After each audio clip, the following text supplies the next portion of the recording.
It it seems to be the way that we're raised, that you can imagine that a child would be raised, let us say, in the deep South in the 1830s, to where the furthest way that he knows the extent of his world is as far as he can walk barefoot. This is actually what the world was like for tens of thousands of years during civilization, was how far can you walk? Well, guess what? You can walk from, let us say, from Persia to India. And they did. This was how the Buddhism was spread. In fact, King Asok was well known to have spread the Dhamma. And we also see evidence of things popping up in Europe about that time, both in Greece and in Egypt.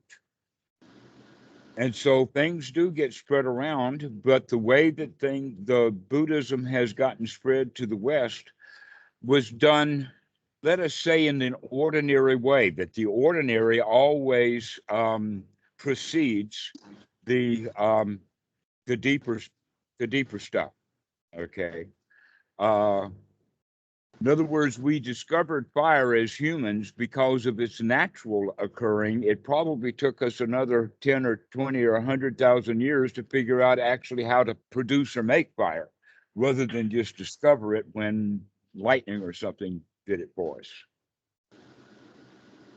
So this child that's isolated, his whole world is within 10 kilometers. This is basically true for all children, even in our society. The child's world is only as far as his mommy will drive him in the car. But when we get to school, we're giving a conceptualized world. We're giving globes and maps and list of countries and list of states. I mean, how many of you can name all of the states of the United States, all 50 of them? Probably not. I bet all 4 of you could sit down and list all 50 states, right? Take a while, but you can think them up. Yeah. All right, look at the Yep. map and you could figure out. I mean, you could probably come up with almost all of them, or anyway. But how many of those states have each one of you been in? How many of you have been in all 50 states? Almost all This 50. guy. Only Eric, huh? Okay. Because I'm missing a few. Idaho is one of the states that is missing. I have not been to Idaho. I just flew over it. You just flew over it, right? That don't count. Why? Because when you were in that airplane, your world was in that airplane. There was no Idaho there. Yeah. So flying over is just a concept. Okay. So this is the way that we begin to understand things, that when we are in school, we have a real world that we live in substituted with an artificial conceptual world that is big and wide and only known because of the mind. That we don't see it, we don't touch it, we don't taste it, we don't smell it. It's not real for us. And this conceptualized world is then part of that concept allows us to become confused about what we mean in Pali, because their world was a completely different world than the kind of world that we live in. So when they're thinking about the world and talking about the world in Pali, we read the word the world, and now we have a conceptualized world, not a real world. Okay? That in fact, the Buddha actually talks about it in the sense of going from one world to the next can be done with your 2 feet. That you can, in fact, walk from India to Pakistan, and believe me, those are 2 different worlds. And that if you move from one world to the next, even in that regard, your karma begins to change. That you are not the same consciousness in New York that you are in Seattle. Keyshawn, you know already just by going from Chicago to Washington State and being around Eric, your world has really changed. Without a doubt. Without a doubt. And not only that, but so I and actually took a pit stop in New York, so it was even more dramatic. even more dramatic, exactly. Robert can tell you about that too. I Oh know. boy. Oh boy. It's quite the change. What a relief. Okay. Yeah. No kidding. Yeah. All right, so what I'm referencing here is the Sutta number 38, which in English is translated quite magically. That Sati, son of a fisherman, made the statement that it is consciousness that roams around experiencing the results of good and bad karma. And the Buddha says, no, that consciousness is dependently arisen. Now, the point about that, this world and the next, going from one world to the other, in the Pali actually has, it has a term that is kind of like a pronoun in the sense that it says here and there. But as word to here and there, we the way that we would say it in English, but in the Pali is tata tata, which means this or here, but it also means here over there. So this and this is the way that it's stated, but we would say it in English of here and there. And that is translated by various translators, including Bhikkhu Bodhi, as this world and another world, as if it's putting in magic, rebirth. But the Buddha was pointing out that even if you go so far as to take it as the rebirth, you're missing the point, but our reincarnation, that the reality is that your consciousness changed just by changing location. The visual inputs and all of the stuff that you receive, and a lot of people don't recognize that, which means that they go from New York to Chicago and they don't recognize that they've made a big change here. New York is not Chicago. But worse still, people could come from New York and Chicago to Kopangan and they still think that they're in Chicago or New York. And that's what we mean when you've heard the phrase, you can take the boy out of the country, but you can't take the country out of the boy. Well, yes, you can, but his consciousness has to change. And so that's the whole idea that that's part of the problem with the issue of what is the world for you. You probably in Metta heard, may all beings be happy. May all beings be free from suffering. May all beings this, may all beings be that, okay? It's kind of wish fulfillment or wishing. It's almost like a prayer. That's probably the closest to a Buddhist prayer that you could actually get, is may all beings be happy. Except generally that is taught in a meditation retreat where ain't nobody in that retreat all that happy. They're all getting together in a meditation session and they're wanting everybody to be happy when they can't even get that little group happy. Yeah.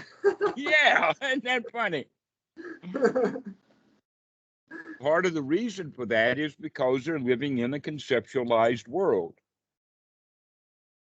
rather than seeing it as the world of the Buddha's world. The Buddha's world is the world of the senses. The Buddha's world is the world of your location. That's why we have the word location, and the word world in the Pali is the word for location. Loka, like lokatara, being above the world. Okay. But if we are above the world that is a conceptualized world, then being on top of that world is a conceptualization also. However, there is a real world, and that this is mentioned in the issue of the 6 points of the compass.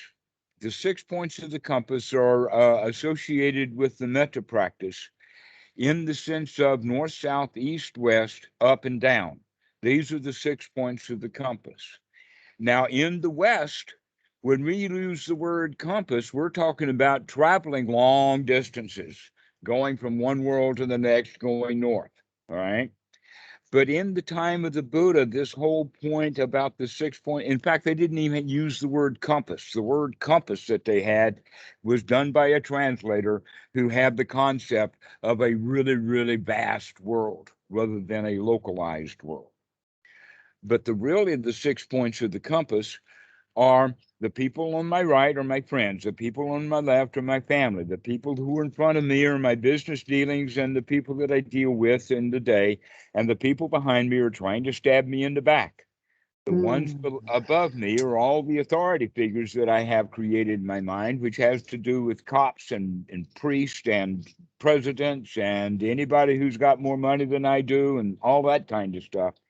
And then below me are the people who do things for me, like my servants. An example of that in our society would be guys who pump your gas if you're in Oregon, or table waiters at the restaurants, or fast food service, or clerks in the store, or tellers at the bank. These kind of people are doing a service for us. But basically, the lower, the higher, the front, the back, the left, the right has limits. That my limit of friends are the numbers that I can name. I know who's in my family, the people that I deal with on a regular basis. This is my world. You also have your own world, the world of all of the people. So when we're looking at being metta in that regard, may all the beings that I actually have contact with, may they be happy, knowing that with 6 degrees of separation that will spread far enough. But it's not my job to make everybody happy. It's only my job to make the people in my world happy. But we that can actually affect right here, right now. Yeah.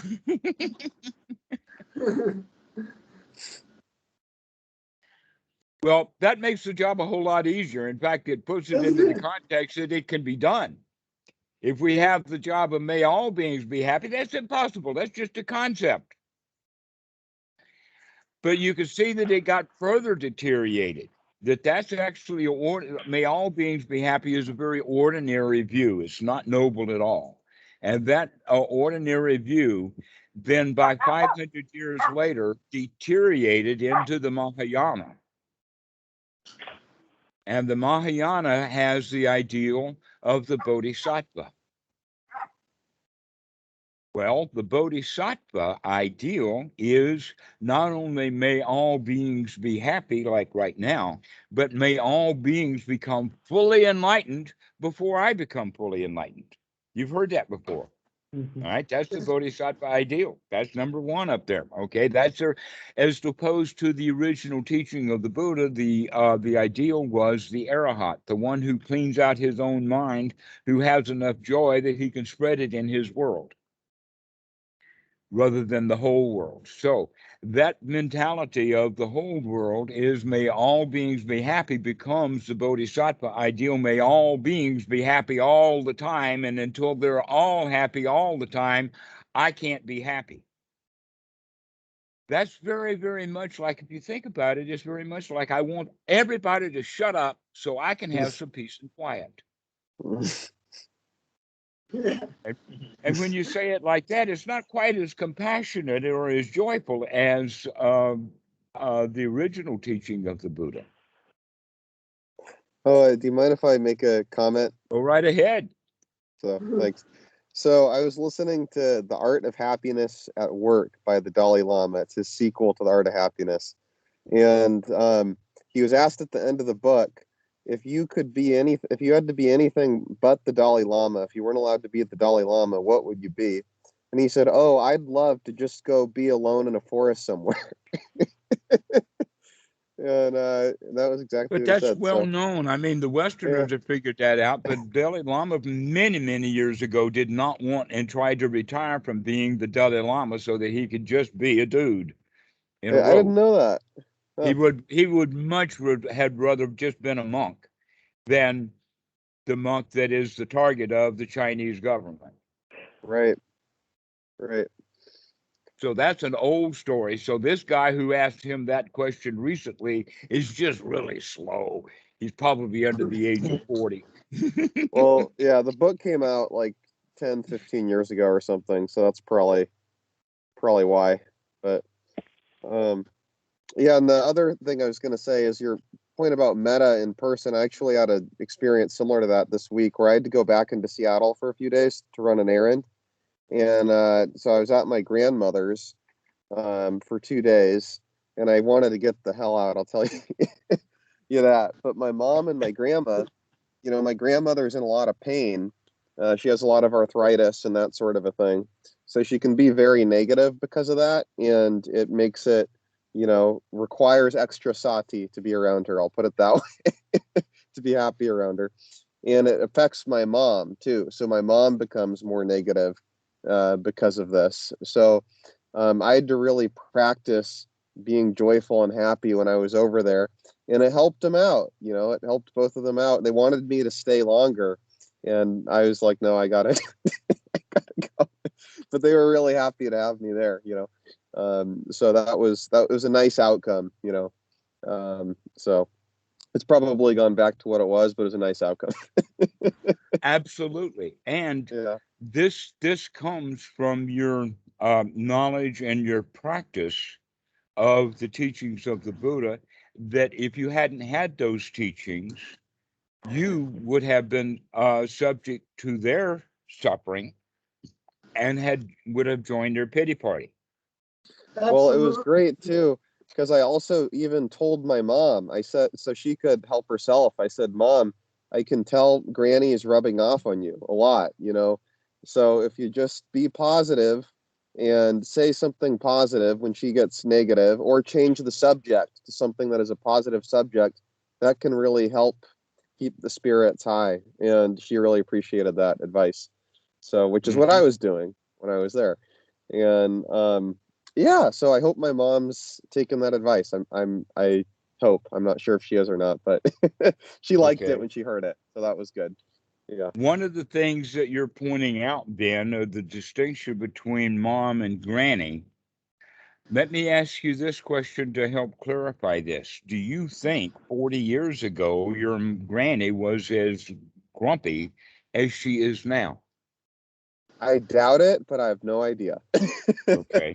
I've All right. personally noticed that she's gotten more negative as her arthritis has gotten really bad. So this is what I've noticed. So I assume no, but I don't know what it was like 40 years ago. It could have been whatever. I have no idea. But Okay. yeah. This is this is now well known in modern psychology, but the Buddha pointed it out very specifically. And that is that as we age, we get grumpy. In fact, there are movies called Grumpy Old Men. Okay, a whole series of movies about it. And so it's kind of well known that Hmm. in old age, people get grumpy. That Hmm. in fact, the politicians know this and can gain votes from grumpy people by being grumpy with them. There's a lot of manipulation going on with the grumpy. But the thing that we're really looking at is the fact that people in old age get grumpy. There's also the possibility that there are chemical buildups in the adrenaline gland. It has two chemicals that it produces, not only the chemical adrenaline, but also there's another chemical. Um, I forgot the name of it. But Cortisol? it doesn't break. Pardon?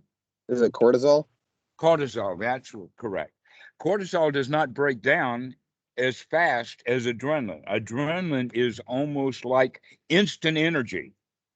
Is all that in fact adrenaline, one of the key ingredients of adrenaline, the molecule, is that it's got nitrogen in it.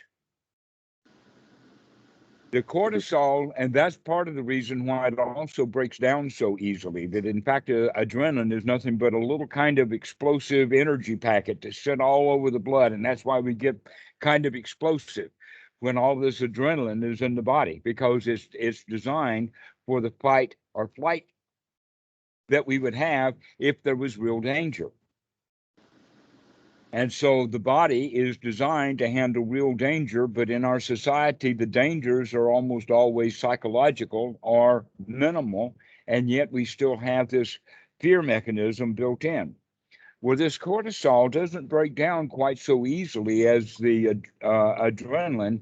And so as we're using adrenaline and pumping in cortisol, the adrenaline gets rotted away, but the cortisol stays over time and it builds up. And in fact, they notice that's also one of the major issues of old age is this cortisol building up. And that this cortisol also has to do, in some way or another, I guess somebody's going to do some research on it, about why people get grumpy. I mean, there's got to be some sort of relationship in there with body chemistry. But the Buddha was very specific about old age is dukkha. Why? Because we get really grumpy when we get old. Do you think it has something to do with pain? Like, I know people report a lot of pains as they get older. Like they just have way more. Actually, no, you could say that they have sensations, but because they've gotten grumpy, they call these old sensations new pain. So it's not about whether you see pain is completely subjective. That if you tell somebody, I'm going to torture you, and then you're really gorilla-like and really convince them that what you're doing is torture, even when you just touch them.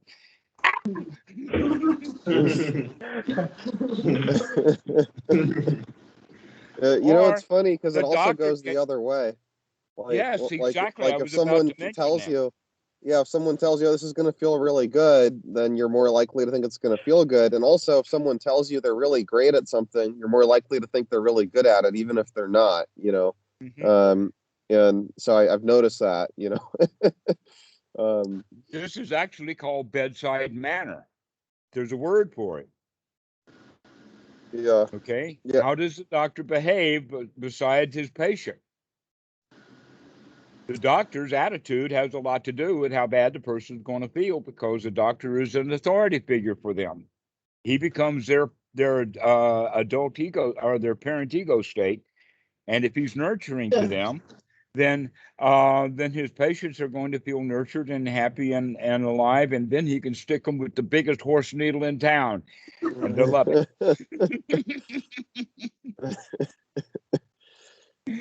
But if the doctor is grumpy and he comes in and he says, "Turn your butt over, I got a surprise for you,"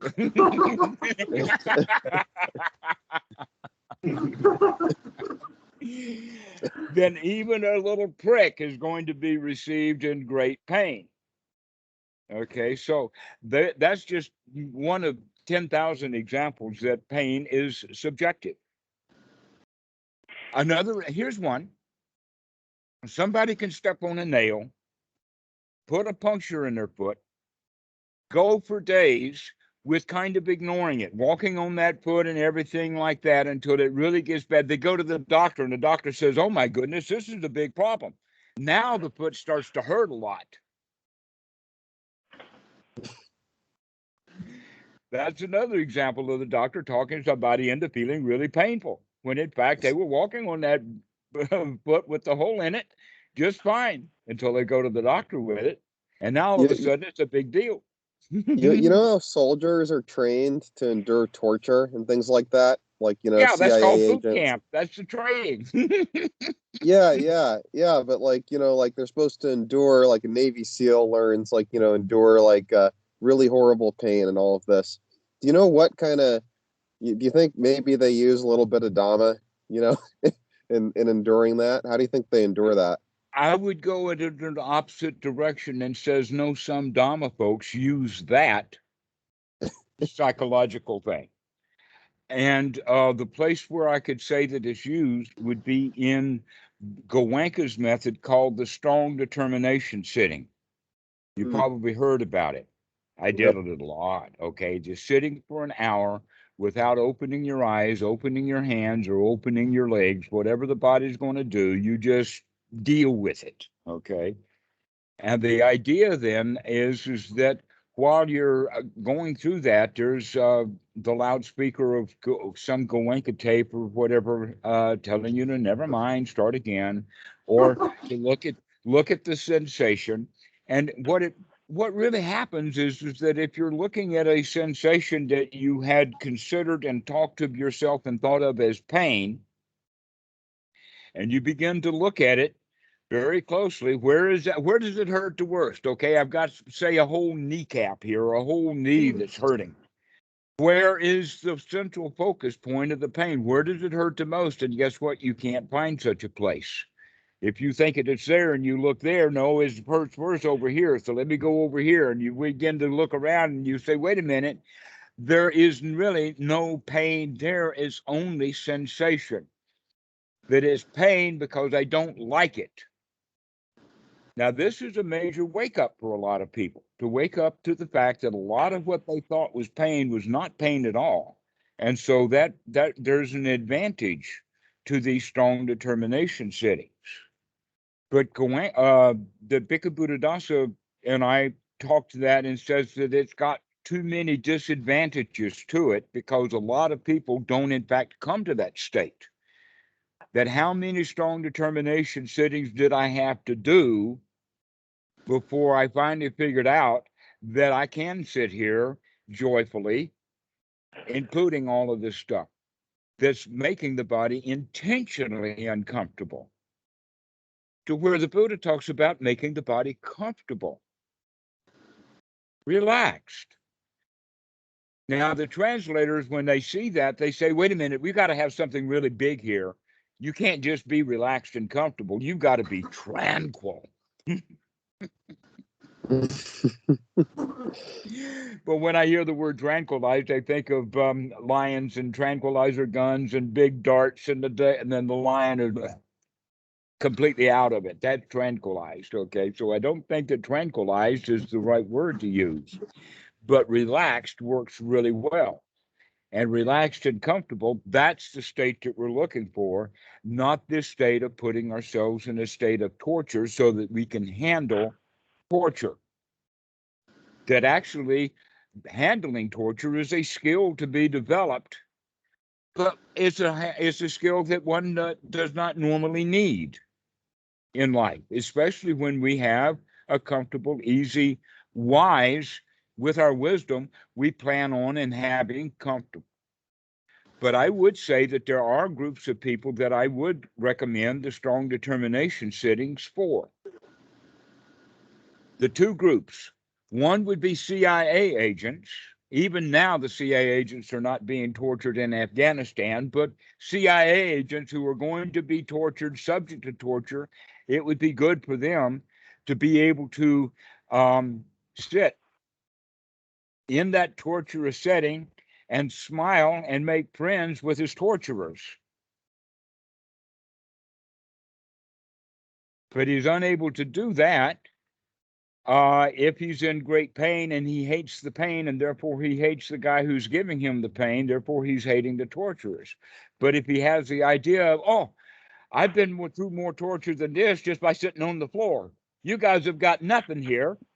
Can't touch me.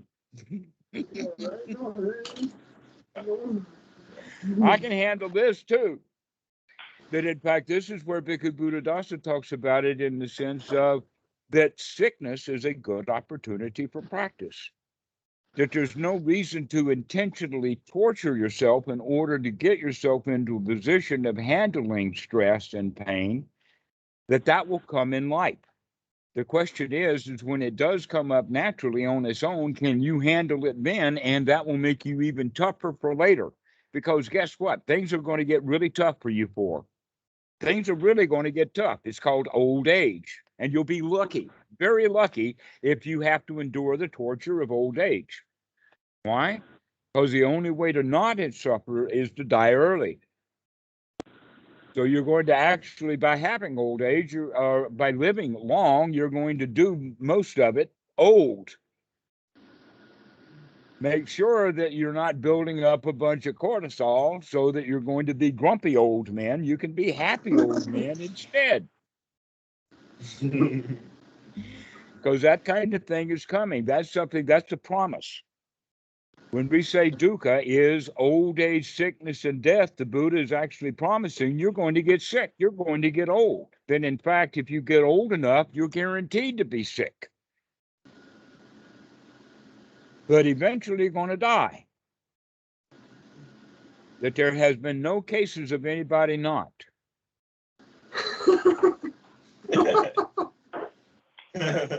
Everybody dies. If Jesus was really resurrected, he should be operating a church right now.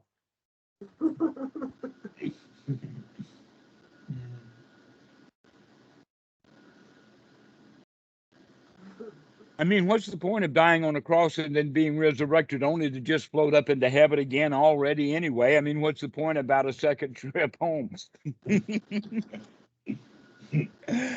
Which brings us to the second group of people who I would recommend strong determination settings, and that is the ones who go into self-torture, self-flagellation. You know, there's a few dudes that take these giant big fish hooks, the biggest ones, the ones that are about this big, and they'll take one of those hooks and they'll wrap it around their rib cage so that they've got a couple of ribs there, tie a rope to that fish hook, and dangle themselves from a tree, just to prove that they could do it. The only way that they can do this is with some sort of strong determination practice. Being able to sustain pain. Okay. Another example of that would be to join the mafia. You've got to sign your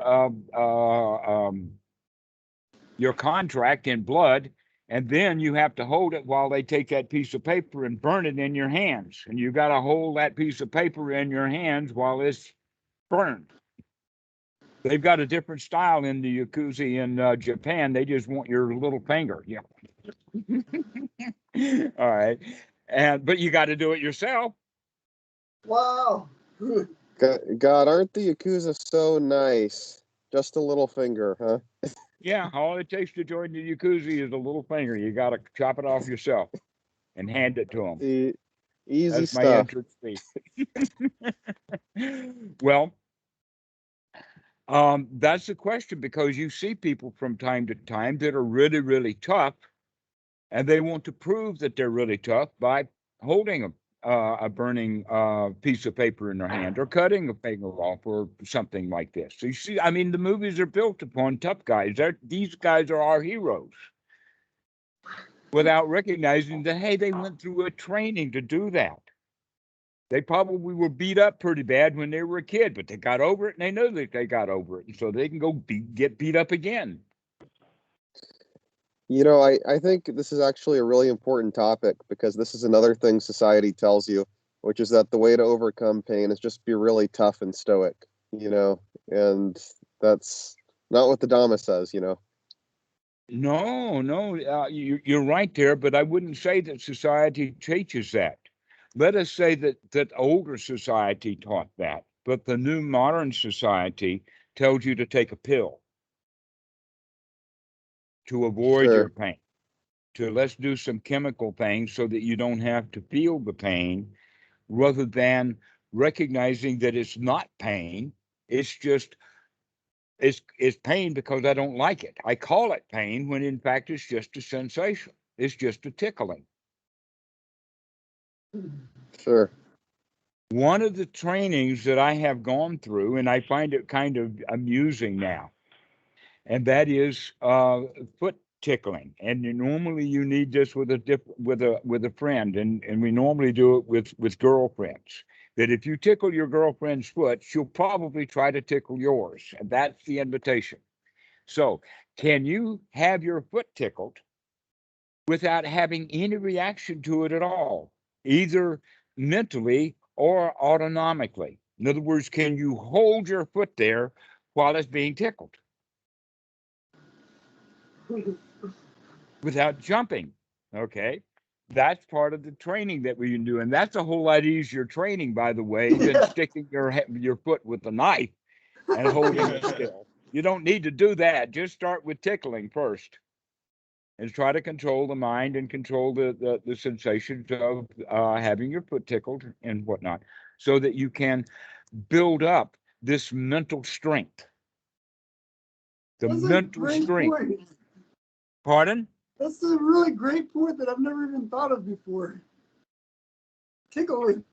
Yeah, tickling your foot. Another one, which is actually quite brilliant, and this is actually necessary in the tropics. The Thai people, for instance, because they know that their children don't have the mentality to do it, they always cut the fingernails very, very short here in Thailand. And the reason that they cut them short is to keep people from scratching, because there's a lot of insects. I mean, the tropics are full of insects. There are probably more insects in this house right here than there are humans in the United States. I know, because I've gotten bitten by each one of them.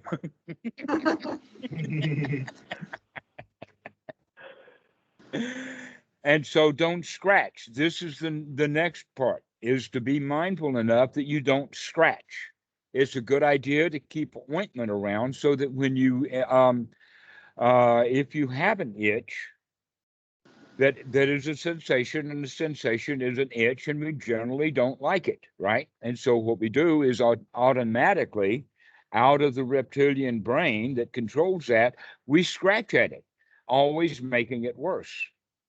A much better thing to do is always do it wisely and mindfully and have some ointments. This is the kind of stuff that we have here in Thailand, but it's really just, it's just a grease with a lot of eucalyptus and wintergreen and all of that kind of stuff in it. Oh, And is it that comes with- Tiger Balm? Yeah, it's the same thing as Tiger Balm. I love Tiger Tiger Balm. Balm, It's Monkey nice. Balm, those are the kind of words. I don't know what this one has because it's all in Thai language that I don't read. But surprisingly enough, it's made by Bayer. You guys can see. Oh wow!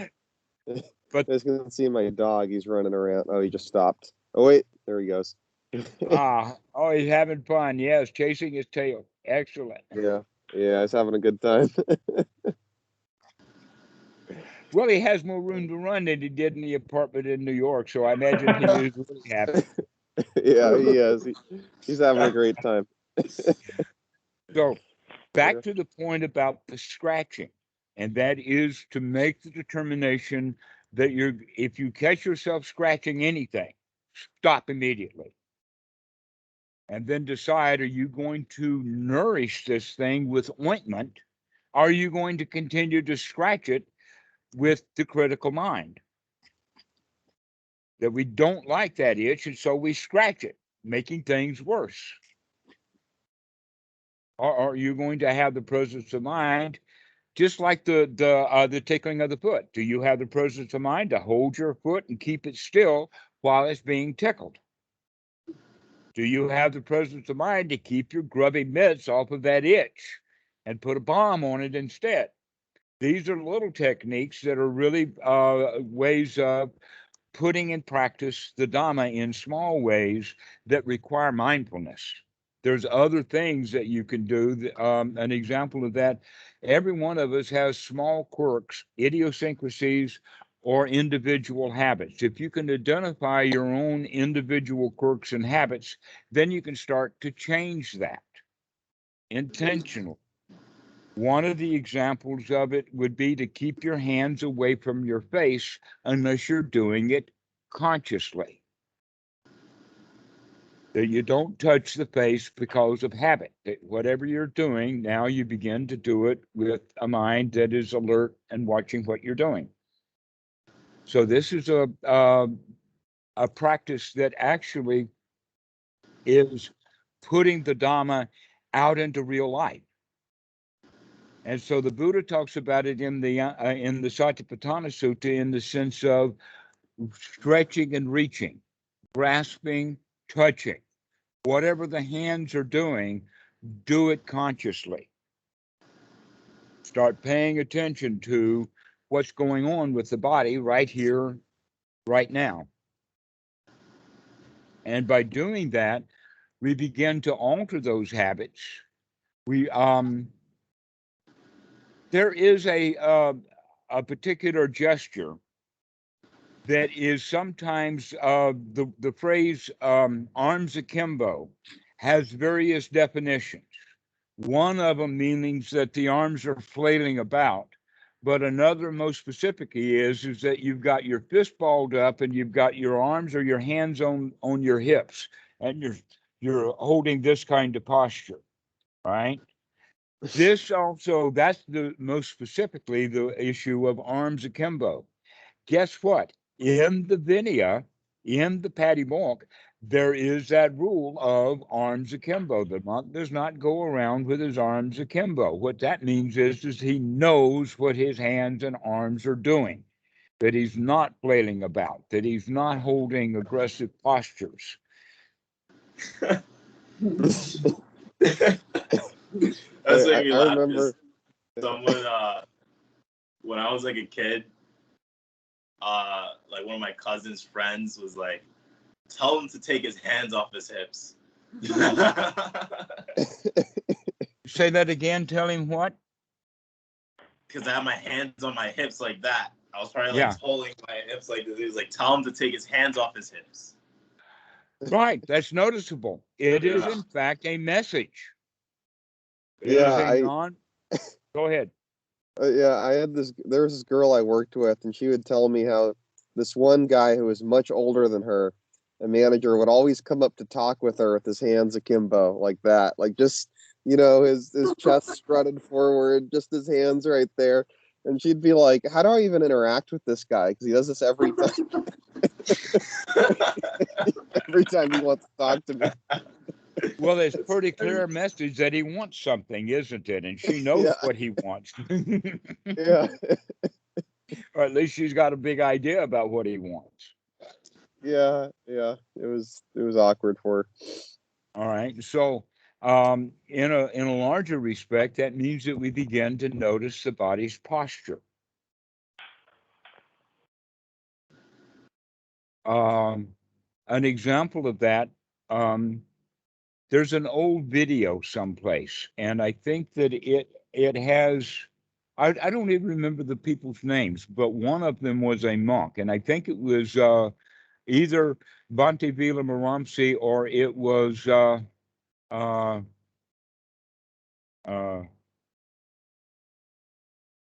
one in Australia, not the abbot, but anyway, that and another Westerner who was not a monk but well known, and that the monk was actually speaking about a lot of reincarnation, rebirth kinds of stuff. And I remember who it was. It wasn't the Westerner's name wasn't. It wasn't Lee Brassington. It was the other guy who had written. Anyway, sorry about that. Old minds get broken. That's part of the situation. I guess that's part of the grumpiness is when we can't remember things. And I'm losing names right now. But anyway, in this talk, we would expect, because of the books that he's written, that the Westerner non-monk would be defending the teachings of the Buddha that he knows.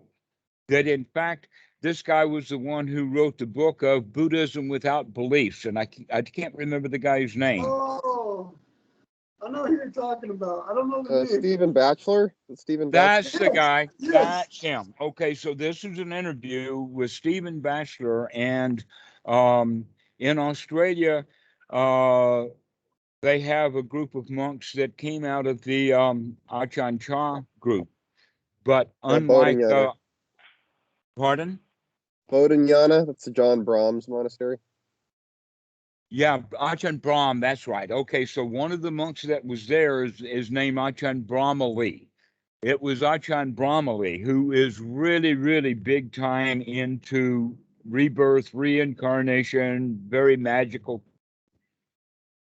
And that Stephen Batchelor was there, but Stephen Batchelor would not confront him or ask him any questions to guide this thing back to Noble.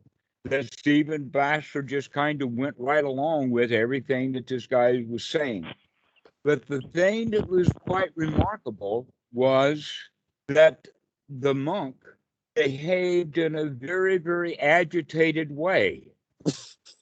His arms were akimbo. He was moving all around. He would change his posture. He just couldn't sit there. But Stephen Batchelor could actually just sit in a chair and have a dialogue in front of an audience being taped, and he could sit. But this monk, this was all over the place. And I found that was quite amusing.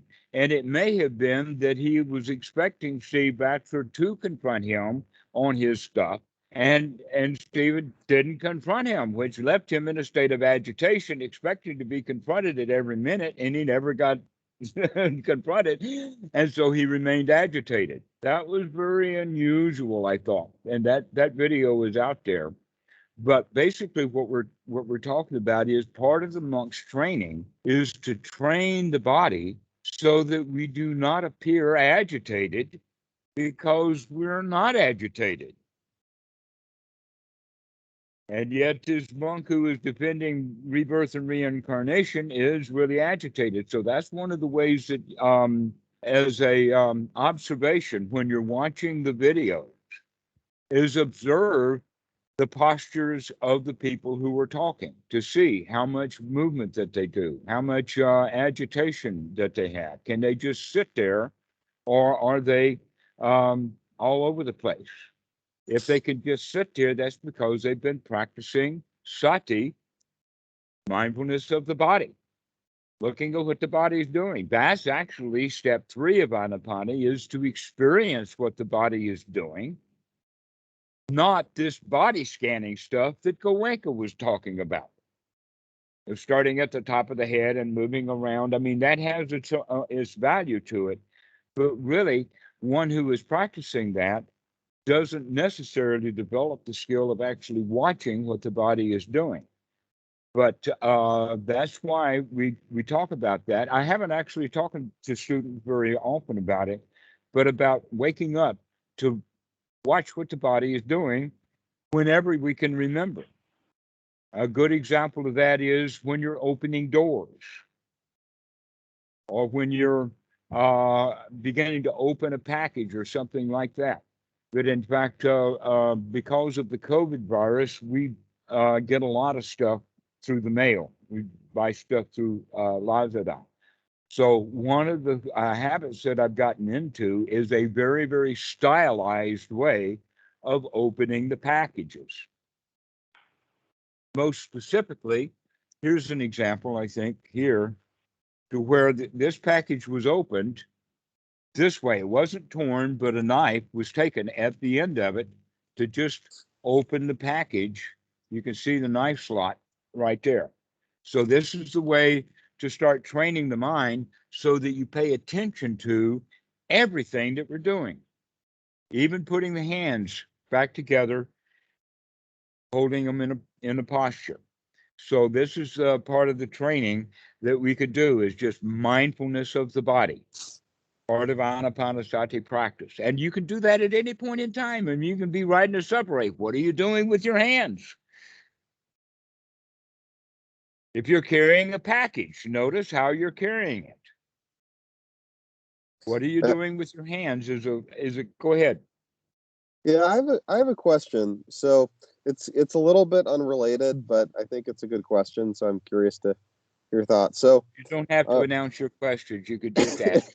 I have a question coming from the moon. It's the king of the 3rd province of the whatever. Okay, all right, no more announcing. anyway, so one thing I found with the Dhamma, in general, is that it clearly works. You know, it's clearly great and all of this, yet there's still this tendency to return to the thoughts of the society, you know, the society kind of point of view, you know. And I notice it's a lot better in seclusion, obviously, but nonetheless, the tendency still exists. Yet I know it's wrong. I know it creates dukkha, you know, to do this. Yet I still will lapse into it. Well, and hating it is even more dukkha. Yeah, yeah, totally. Recognize it and then like yourself or love yourself for the fact that you can see how, and you can see, that's the joy. The joy is that you can see how much society has affected you. Right. Because only by having it with joy can you say, wait a minute, I can do something about that. But normally the thought is, oh, poor me, I'm stuck in that trap. I've got Right. it. I can't get out of it. Okay, poor me. Yep.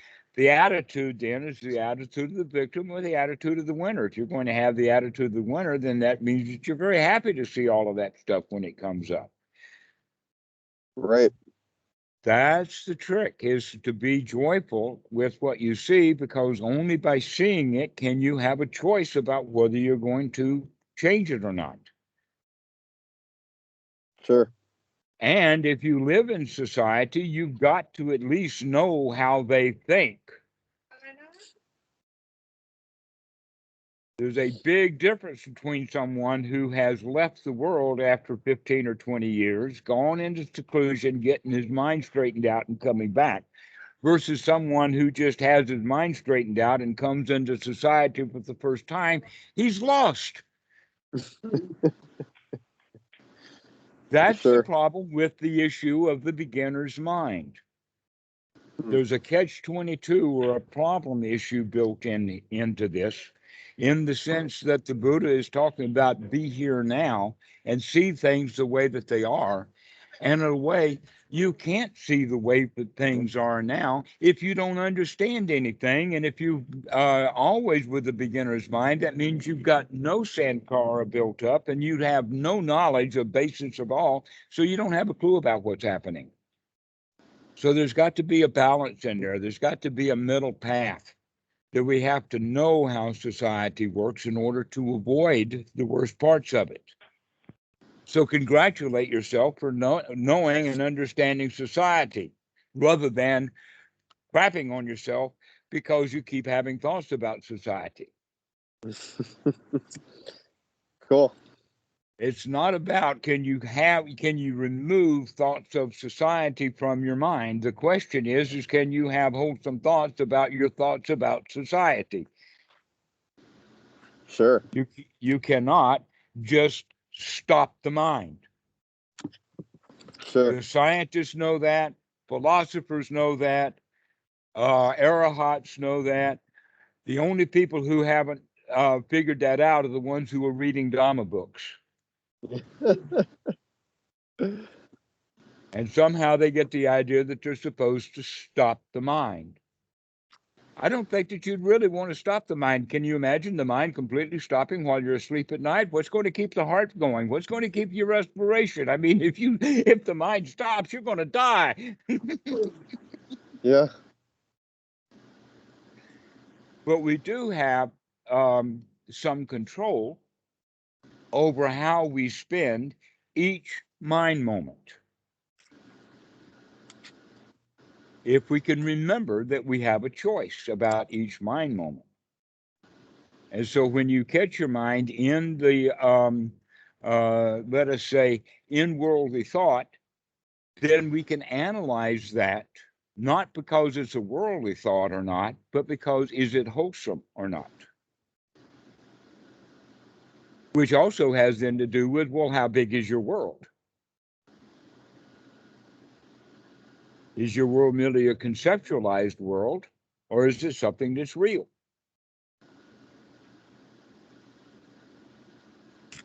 Because normally, when we think of the world, or we're thinking about how to do things, which basically becomes a conceptualized world. I mean, how many different rules have we made? And all of these rules are just conceptualizations, not actions. So when we recognize that the mind is doing concepts, it's been doing concepts. It's going to continue to do concepts. You cannot survive in this society that is built upon concepts without using concepts. But there's two things. So one, the beginning meditator, the one who's reading the book, says, oh, because of I understand concepts, therefore I'm going to stop having concepts. And they can't do it. And so they get frustrated. Right. But another way of dealing with it is, okay, I've got concepts, but I know I've got concepts, and that I can control whether these conceptualizations are wholesome or not. Recognizing that almost all critical thinking is conceptualizations based upon a set of rules about how things should be, rather than about the reality of how things really are. And it is a great joy to know the difference between those two, because it takes some evaluation to recognize that what concepts are versus what reality is, because we were never taught that when we were children. We could actually go so far as to bring in the Buddha's point in the Sutra number 12 called the Lion's Roar. This is a very interesting sutra. We ought to do a whole talk on it sometime. But the first item on the list of features of the Buddha, the number one item on the list is that the Buddha knows the difference between what is possible and what is impossible. For us, we could go so far as to say we could rephrase that into know the difference between what is real and what is a concept. To know the difference between what's possible and what's not possible. If we're a conceptualization, that's an ideal or a should or something, and things are not really like that. That's not real. It's not really possible, because if it were, things would already be that way. That if Christianity really worked, then all of the Christians would all be free from sin. But they're not. So freedom from sin for the Christians is nothing but a concept. For the Dhamma dude, however, it can be a reality, because we've got the right tools. So the tool set and the skill systems are part of the package of what's possible and what's not possible. That some things are completely, totally impossible and will remain so for a long time until the tools are developed for that. For instance, pulse, like on Star Trek. What? Wormholes, pulse engines, Oh, impulse engines, like on Star Trek. Right? Those are impossible. That's only a concept. Doesn't really exist in the real world. This is okay, but a lot of stuff is like that. Like seeing a drop dead gorgeous girl and I want her. Guess what? For me, she's impossible. And if I know she's impossible, then I would go to the point of saying, well, I don't want it anyway. Sour grapes and all of that. If it's impossible, recognize that it's impossible. Don't chase things that we can't have. So this goes back to that issue of torture and strong determination sittings and that kind of stuff, that we can train with the skills so that one person can do things that no one else can do. For him, it's possible to hang by his ribs with a fishhook from a limb of a tree. But for 7 other billion people, that's impossible. You can't do it. You haven't trained for it. Guess what? This guy that we know of that can do that, he's got that hole in his ribs that he's kept open so that he can keep putting that fish hook back in the same hole and do his trick over and over again. There's also a guy in Thailand, and I think that he's the remarkable part is that he's in Thailand, but it's also a part of the Hindu thing. It started, I guess, with the idea of the bone in the nose. You know, in primitive society with a bone in the nose. Well, if you can get a bone in the nose, then why not a dagger in the jaw? Oh boy. And maybe a dagger in the jaw comes out, the dagger comes out on the other side of the jaw. And then maybe two daggers. And maybe now a French kicking knife. And how about a meat cleaver? And this guy's now, he's got so many knives in his cheeks that he looks a great big fanned out like that with all the handles and all the blades. And there's a photo of this guy. He's from Thailand and he can do this, but his face looks ridiculous without all those knives. I mean, you think about how ugly it looks with those knives in his face looks pretty ugly without them too. Like a fish. But he's good with it. He makes money off of it. This is his living.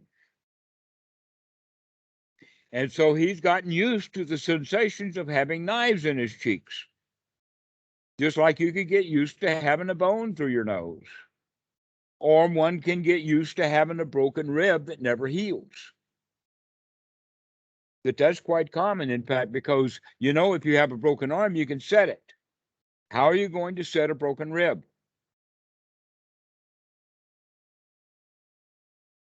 I know, because I broke a rib in 1990 and it's still broken.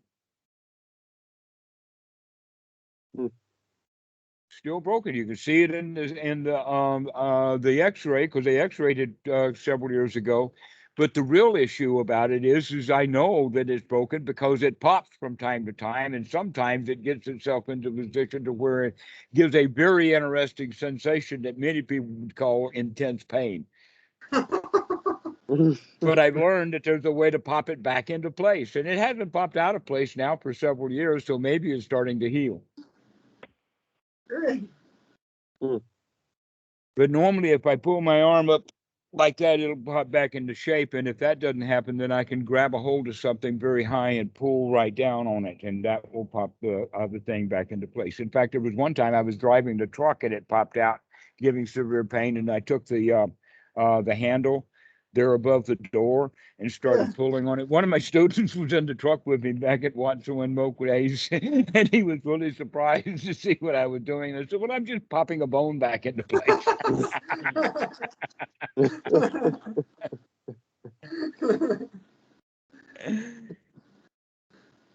So this is what life is like. Well, I mean, we can get used to things in the sense of learning to manage it easy enough.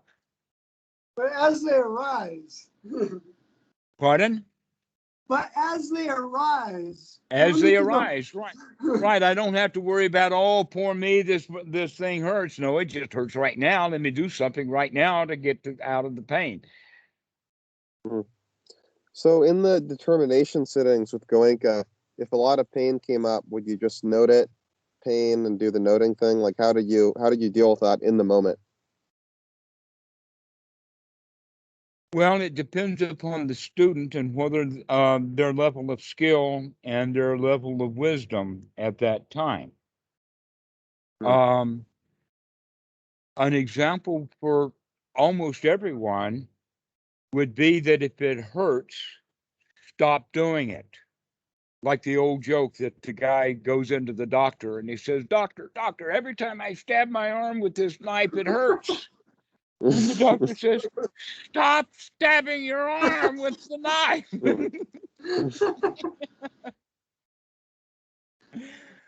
So that's the way of the training then is that in the beginning, you did not expect any of the students, the first hour that they tried a strong determination sitting, none of the students can do it. It becomes a contest between the students sometimes of who's going to blink first or who's going to move first.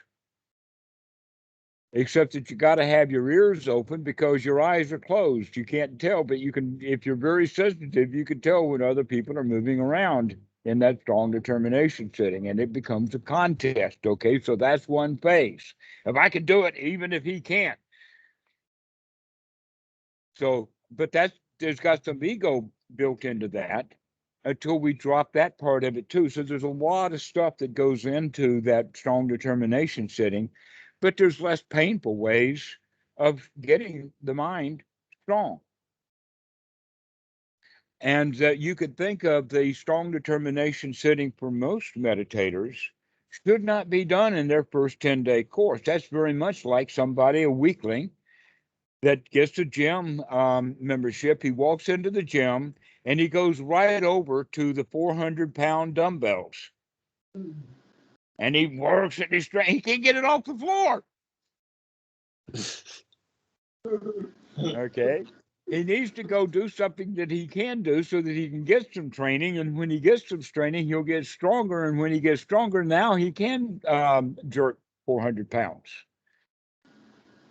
So would maybe the strong attitude be to break the pain down into a bunch of mind moments and then just analyze or just let them come by non-judgmentally? They were already broken down to mind moments. It was the mind that had collected them together to make a little pain now and a little pain now and a little pain now. And we add all that up and say it's a great big pain. No, it was just one little pain then, and another little pain then, and then another little pain then. And I can handle that pain. I can handle that one, and I can handle that. But I can't handle the whole crowd. Except that the point is that the whole crowd is a concept. Yep. But the reality is that there's just one pain right now. And the reality is that it's not a pain, that it's a pain because we call it a pain because we don't like it. But we can also develop the attitude of, hey, I can handle this. And that, hey, I can handle this, then almost has a joy built into it of, look how strong my mind is that I can handle that little sensation of the kneecap. And then your attention is on the I can handle this instead of the pain, and then the pain is gone. Exactly. The pain is gone because we're not seeing it as pain anymore. We're seeing it as a challenge that I can meet. I could do this. No matter how obstructed the mind gets with the pain, I can throw that pain out of the mind and be satisfied with the fact that I can handle the sensation that I was calling pain. And it doesn't matter how intense the sensation is. What matters is your attitude about that particular sensation at that particular time. And then the next thought that might come up is, oh, I don't want to do this forever. But then you throw that out and say, I can do this right now. I can do this right now. Mm-hmm. That in right fact, now, that's the reason why people commit suicide, is because they conceptualize that all the bad feelings and pain that they have right now are getting bigger and bigger and bigger over time, where in fact, no, they just feel bad this moment, then they feel bad the next moment, and then they feel bad the next moment. And the great big pain that they have is all conceptualized pain. But can I handle this pain? Can I handle this moment? Can I do this one? That's the right attitude. The answer is yes, I can handle this pain. That I don't have to add this pain to all of the other conceptualized pain and make the pain grow beyond what actually is the sensation of the moment. That's an important point. Thanks for mentioning that, Robert, because we do conceptualize our pain. That in fact, the pain that you don't like right now is only a concept, because the reality of the situation is all five of us are feeling pretty good right now. There's no pain here. Everything is okay. Sure. And so that's the way that we begin to see it. Oh, I can handle that. I mean, everything is fine. Yeah, so the knee hurts. So what? Knees hurt. They have a habit. That's why there's got sensation machinery built into the knees, so that they can give you a message. And the message is, hey, man, we need to do something about this.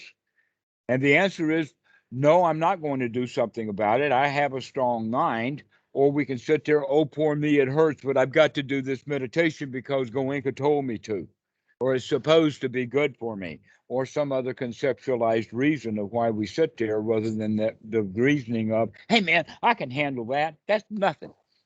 The Bhikkhu Buddhadasa has a completely different position. he has the position of the doctor. Hey, if your leg hurts, then move your leg to get it to a position where it's comfortable. Because it really is a whole lot easier to deal with a strong mind that is not so heavily challenged. Because some of these sensations are quite a challenge. And so don't challenge yourself until you're ready for that challenge. Only, let us say, only play games that you know you can win. And when you get tired of playing games that you know that you can win and you keep winning all the time, then you're going to stop playing games. It's only when we play and we lose and we win and we lose and we win and we say, okay, I'll win, I hope I'll win, and all of that. In fact, the scientists have been able to see that with monkeys, in the sense of teaching the monkey various things. But in the beginning, all the monkey had to do was push a button. Now they've got it really sophisticated to see can the monkeys count. In other words, if you show them two different boxes, this box has 4 objects, this box has 5 objects, and the monkey has to press the bar for 5 because 5 is bigger, he'll get a treat. Okay, they've done that kind of thing. But just in the beginning, when the screen lights up or when the thing happens, the screen is on, the monkey will push the button, he'll get food. They do this with the training over and over again, like the dog. You train the dog by giving him a reward for doing what he's told to do. We do that with the mind. We reward our own mind for waking up to that's a pain in the leg, but I can handle it. Okay, and so that's kind of a reward. We give ourselves a delicious reward. But back to the monkeys now. They have recognized that if they do it by having some intermittency in there, so that the monkey presses twice and he gets 2 rewards, then he presses the 3rd time, no reward. He presses it again, 4th time, he gets the reward. It begins to get random. But as it begins to get random, the monkeys start pressing the bar more often, and pretty soon they get it to the point that no food comes out. And there the monkey is just pressing all the time. They've trained the monkey to press that bar, hoping to get something that never comes. I call that American society. Here we have all of these monkeys pressing their buttons, and they never get the reward that they're expecting to get.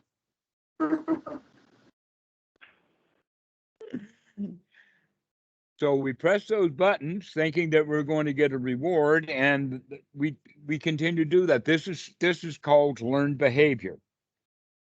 That we were rewarded for that behavior at one time, and so we continued to do it, and then we continued to do it even after the rewards were no longer there. And in fact, when I was studying psychology at University of Michigan, there was kind of a joke going around.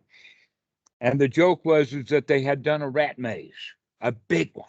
I mean, this is a university, so they got this giant rat maze, and they would time how long it took for the rats to get to the cheese as a learning thing, so that some of the rats could learn their way right through to the cheese and do it, so they start off and they're doing it in 5 minutes, and then down to 2 minutes, and then down to just lickety split, going 30 seconds to go from the beginning.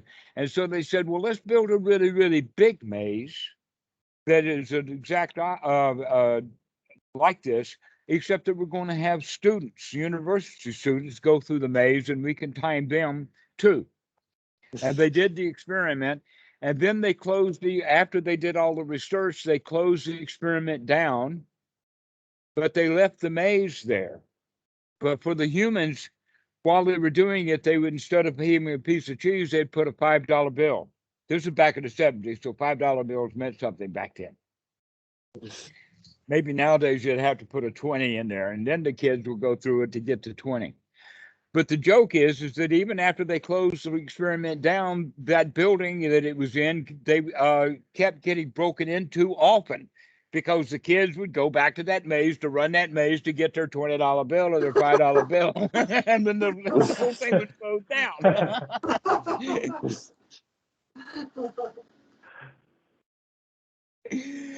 Yeah, that's human behavior. Even after the experiment is over, we continue to perform the way that we were told to do it.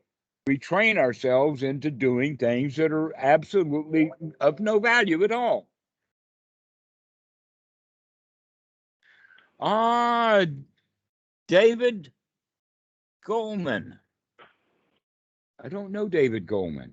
Won't send. Can somebody? Devin Goodman. Devin. Devin Goodman. Devin. Okay. Can you get? Can somebody invite him into our?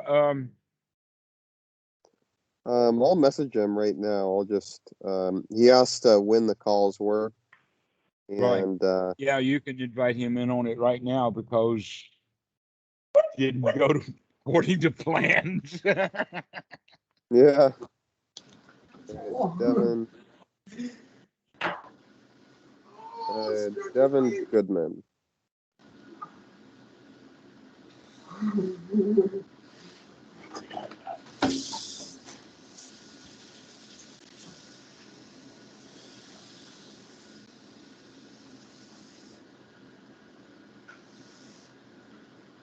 Okay, I'm calling him, and he's not picking up.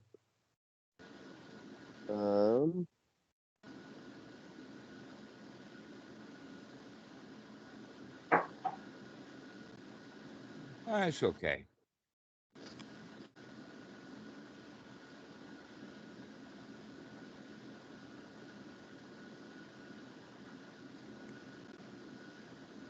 Yeah, we had several people who wanted to join, but they we'll have to find out what's going on with Skype. Since Keyshawn set it up, I'm hoping that maybe he can do something about it.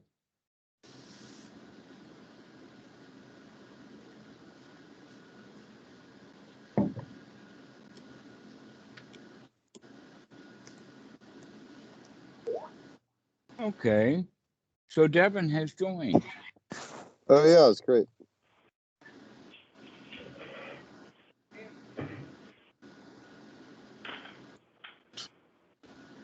Oh, Howdy, welcome.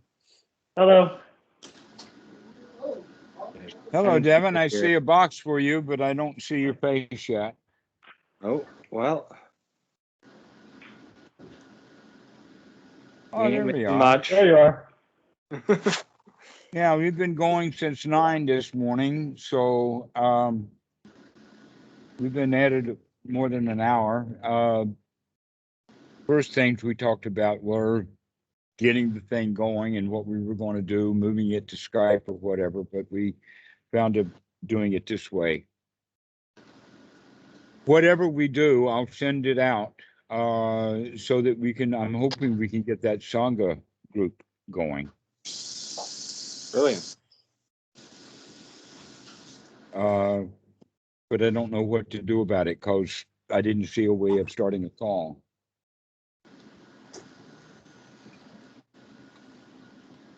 So anyway, we have been talking about strong determination sittings and getting the mind really strong, but doing it on things that are possible to do.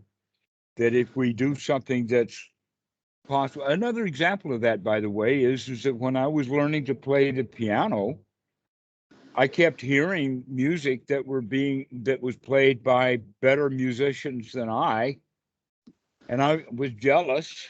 And so I'm tired of playing my chopsticks. I want to play your Chopin. I want to play your Beethoven. And I couldn't do it because I didn't have the skills. It was an impossibility for me, which in a way meant that I was wasting my time and not learning to play the piano correctly, which means to be able to eventually learn those pieces. But I also wasn't learning to play the music that I was capable of playing because I was trying to play music that I couldn't play. And so that realization hit home really hard when I was a teenager. That's a hard lesson to learn, is what is possible and what is impossible. Did Devin leave? He did. Devin, are you still there? It looks like he dropped off. Ah, Maybe I'll jump back in. We'll see. Well, anyway, I think that we've had quite a long call talking about strong determination settings, what is possible, getting the skills developed. But really, one of the ways of developing that skill is by intentionally remembering to pay attention to what the body's doing.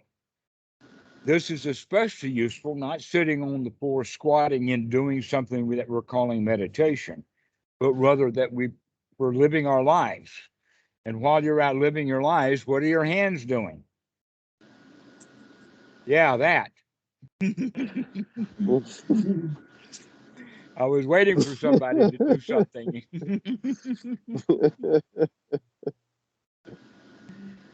To start paying attention to the positions of the body, the arms akimbo, or the wiggling foot, the agitations. That in fact you can see a crowd of people all agitated when they're waiting for something, like waiting for a train, waiting for a bus, waiting for a doctor's appointment, something like that. When you have a whole at visa office, that's a really, really intense place where everybody is really agitated at a visa office. But we also see that at airports. Everybody is really agitated at an airport.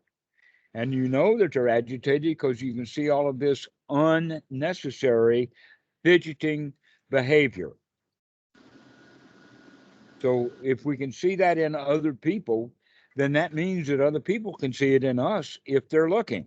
And if they can see it, we can too. And so beginning to look at what the body is doing is a kind of a wake up for most of us. Go ahead. Question. Yeah, so if you have, say, an itch, like for example, like right now I have an itch right here, is a more skillful way of dealing with that to just notice it and just allow it and be like, okay, this is fine, not itch it, not scratch it, or is it more skillful to scratch the itch? No, it's skillful to have ointment around so that you can nourish that wound, that mosquito bite or whatever, nourish it with medication. And let's say you don't have that. Then go get it, because you're going to have mosquito bites. You're going to have scratches. You need to have some medication. That's one of the 4 requisites, is to have adequate medication so that you don't go around doing things that are not appropriate without the medication. Mm-hmm. Yes, Okay. having the right medication, that's the good thing to do, so that you, because there's going to be scratches and bumps and scrapes on the body's surface on a regular basis. You're out there using the body. It's going to come in contact, and things are finding the body quite delicious, especially when you're in the tropics. Human bodies are very, very delicious. They're especially delicious if you've been eating bananas. Really? Why? Because bananas have potassium.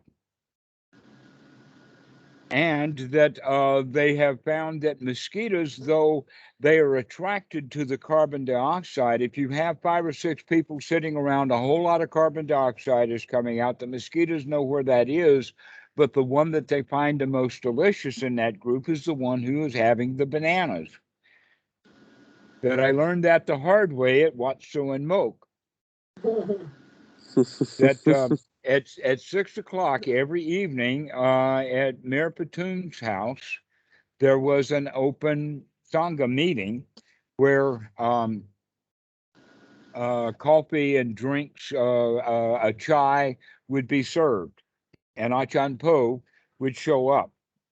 And so that meant that everybody would come.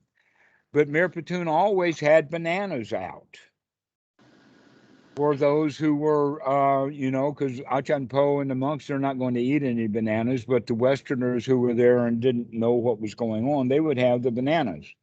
They're the ones who then attract the mosquitoes.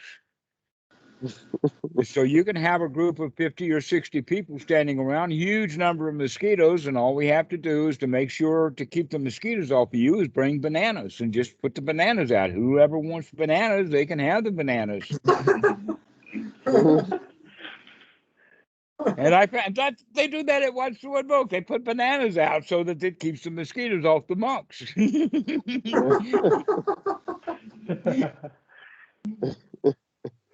That's great.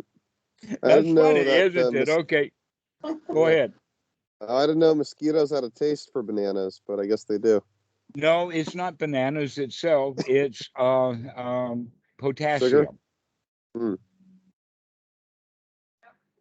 That in fact, bananas have quite a lot of potassium. They have so much potassium that somebody on the YouTube has actually gone through the formula of taking 50 pounds of bananas and refining it down to just the potassium that's left. And he did that with very simple tools. First thing it is that you cut the bananas in very thin slices to get all the water out of them. Get it down to banana chips, and then you can burn the chips. And once you burn the chips, the ash that's left has got a lot of potassium in it. Is that what you look up on YouTube after a long day of Skype calls? No, I find Dhamma in all kinds of places. Yeah, cool. Yeah, I can find joy wherever it may be found. Wonderful. That's Yeah. an actual quote of the Buddha. By the way, do you know the word potassium comes from the word potash? Potassium, Hmm. ash. Okay. Potash is actually the ash of fires. The potassium in there, as well as other things, is what they make. You put oil and ash together, and you've got, you know, soap or things that can scrub away. The reason for it is because of the potassium that's in the ash. That's why they call it potassium. The name potassium comes from the word potash. In the old days, they just called it potash. There's so much potassium in ash that's where the name comes from. Hmm. But bananas, they're really super heavy duty in potassium. I think that all the potassium on this island is hanging by the tree.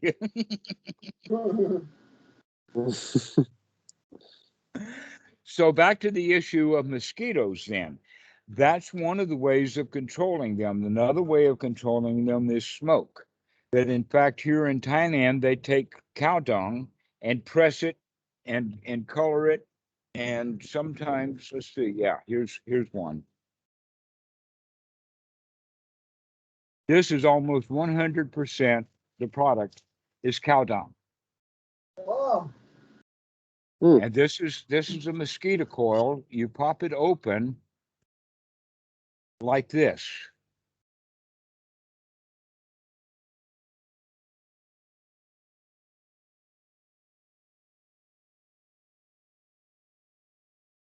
Because of the manufacturer. Okay, so now you have two coils and you burn one and they last about 8 hours. Wow. This is Thailand's modern joss stick, or what in the West is often called an incense stick. This is the root of incense sticks. It's kind of funny to recognize that all of this religious incense stuff, I mean, you see the Catholic Church waving these things in their big ceremonies, all of that incense and all of that. They're just trying to keep the mosquitoes out. That's the whole point of incense. You might as well make it smell good, but the important point of incense, these incense sticks, I used to have two in the back and two in the front on those all-night settings so that we could sit and be completely smoky so that to keep the mosquitoes out. Guess what? Bananas, potassium, mosquito coils, and all kinds of other things are not 100% effective. They're not. That in fact, I generally don't even turn or light a coil until mosquitoes are out. And the only way to know the mosquitoes are out is because they give you a kiss. And when you're kissed by a mosquito, you know that it's time to light a mosquito coil because his buddies are going to come and you might get kissed all over. But but don't scratch. That's the whole point of watch what your hands are doing. Do what you do with your wisdom part of the mind rather than the reactionary part of the mind. That we normally scratch because of the reaction of it's painful and I don't like it. The wisdom is to get the ointment and put some ointment on it and to nourish that place. There's also issues about how to handle mosquitoes while they're actually biting. This is actually more information that if you were actually here in Thailand, this would be quite relevant, but it's probably not so relevant where you are because you guys don't have so many mosquitoes. Well, I don't know. Washington State's forest and islands, they've probably got a few. Well, But we got some. It's not too bad though. all right, if you find a mosquito actually biting, the way to handle it, if there's a bite, let us say right here, then the way to handle it is to have your hand and move it back and forth, causing airflow. The mosquitoes will pack their bags and leave. They don't like wind. That's also one of the reasons why patloom or electrical fans are common in Thailand is not because of the coolness, but because the mosquitoes. They don't operate in the area of an electric fan. If you got the fan blowing, where that wind is blowing, it's going to be a mosquito-free zone. Even an oscillating fan. In fact, an oscillating fan will clean the whole area because the mosquitoes are not going to come in where it was oscillating because it'll come back very quickly anyway in the oscillations of the fan. So an oscillating fan will keep a lot of mosquitoes out of the room in Thailand. Also, they normally come through the door. So having the mosquito coil close to the door is going to keep the whole room free from mosquitoes. This is a way of dealing with it. But if you've got a mosquito actually biting you, don't kill it. Don't slap it. Why? Because if you kill it, you're actually not just killing it, but you're pushing whatever it has as part of its body, its nose or its tensors or whatever is actually in the skin. It's buried in there. If you wave your hand, it will withdraw whatever it's doing and flying away. It will actually pack its bag. If you kill it, its baggage is under your skin. Killed mosquito bites or the mosquitoes that you kill while they're biting you are going to be the most ferocious. So if you've got a mosquito bite on your cheek and you're not watching what you're doing and you just slap like that and you kill that mosquito, you're more than likely going to have a big whelp from that mosquito bite on your cheek. The reason that I mention that is because that's the superstition of the mummy. The mummy's curse. I forgot the name who did it, but it was back in the 1920s. They opened King Tut's tomb.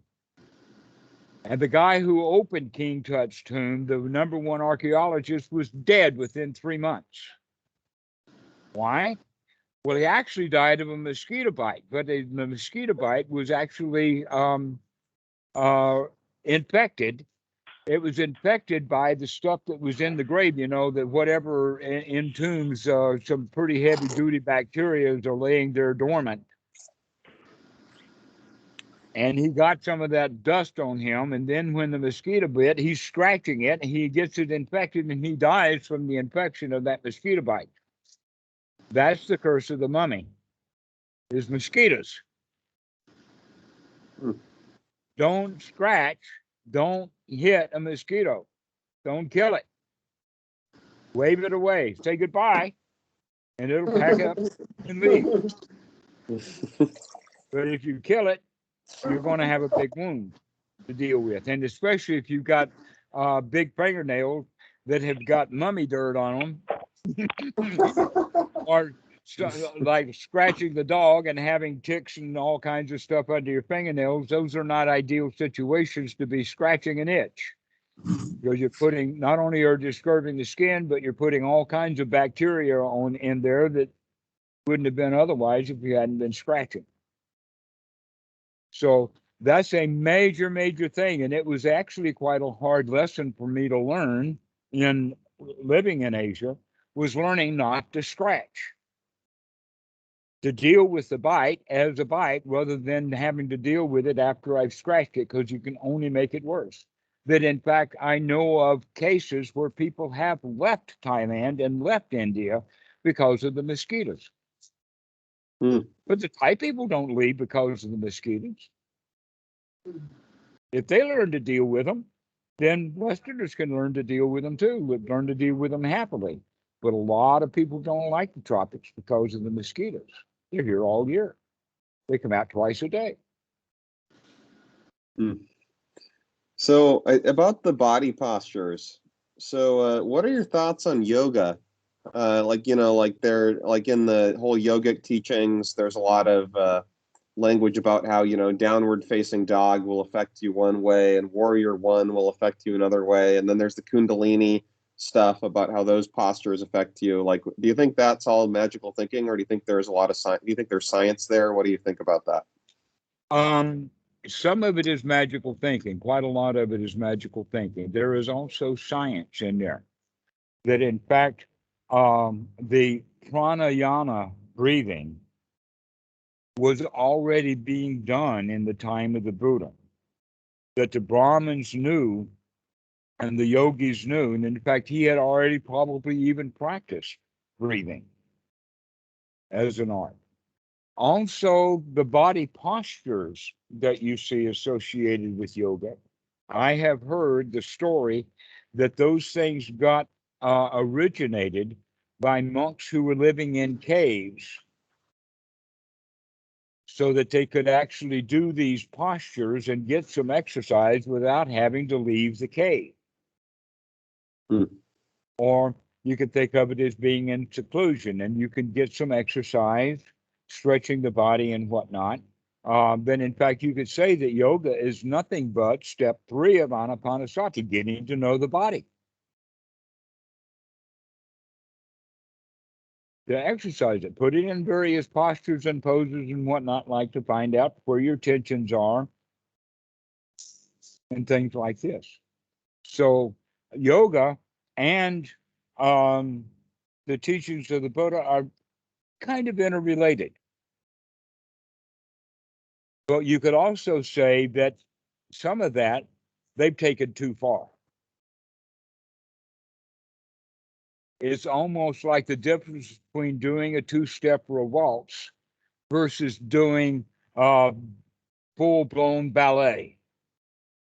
Okay, yoga is like ballet. They just take it to the extreme. How far can you push the body when in fact all we really want to do is just to dance?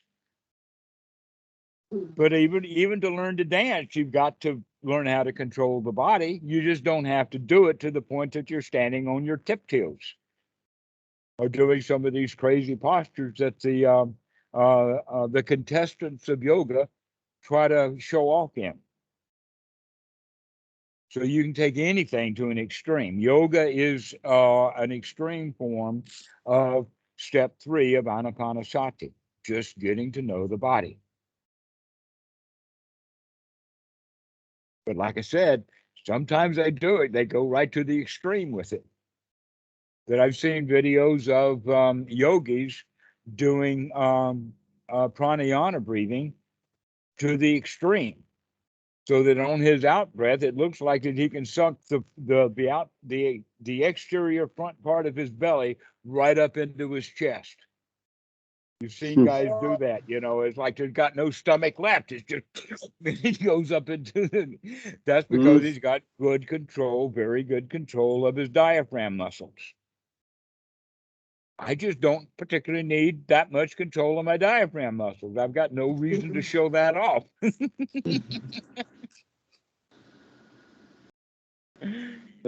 Do you know about Kundalini yoga? Kundalini, you could say, is a magicalized version of what is normally part of the practice. And that is that you can, in fact, feel sensations, chills in the body.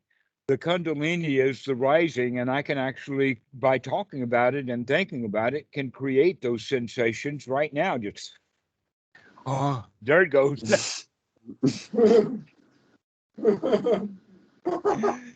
Whew. Okay, so, oh gosh, it's not stopping.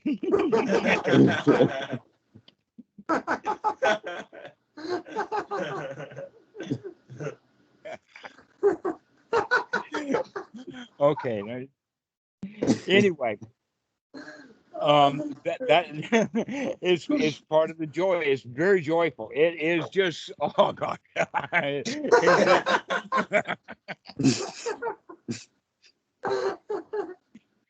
And I find it really curious and amazing when I see on YouTube and Reddit and whatnot people saying about. In fact, there was recently something on Reddit. I didn't even get into it, but it was about the pain of Kundalini. How do you handle the pain of Kundalini? Kundalini is not painful, folks. They're doing something else. No, Kundalini is not painful. They think of it. I think that possibly part of the reason that that's been propagated in the West is because it's thought of as an uncoiling of a snake, because it tends to feel like it is coming out of the butt area or even down into the legs. But by the time that it gets up to the chest, it's just all over the place. Okay, it's just good vibrations. That's what Kundalini is. It's just vibrations, but they're delicious. They feel really, really good, and it's part of the practice of the piti. That piti does have a bodily component.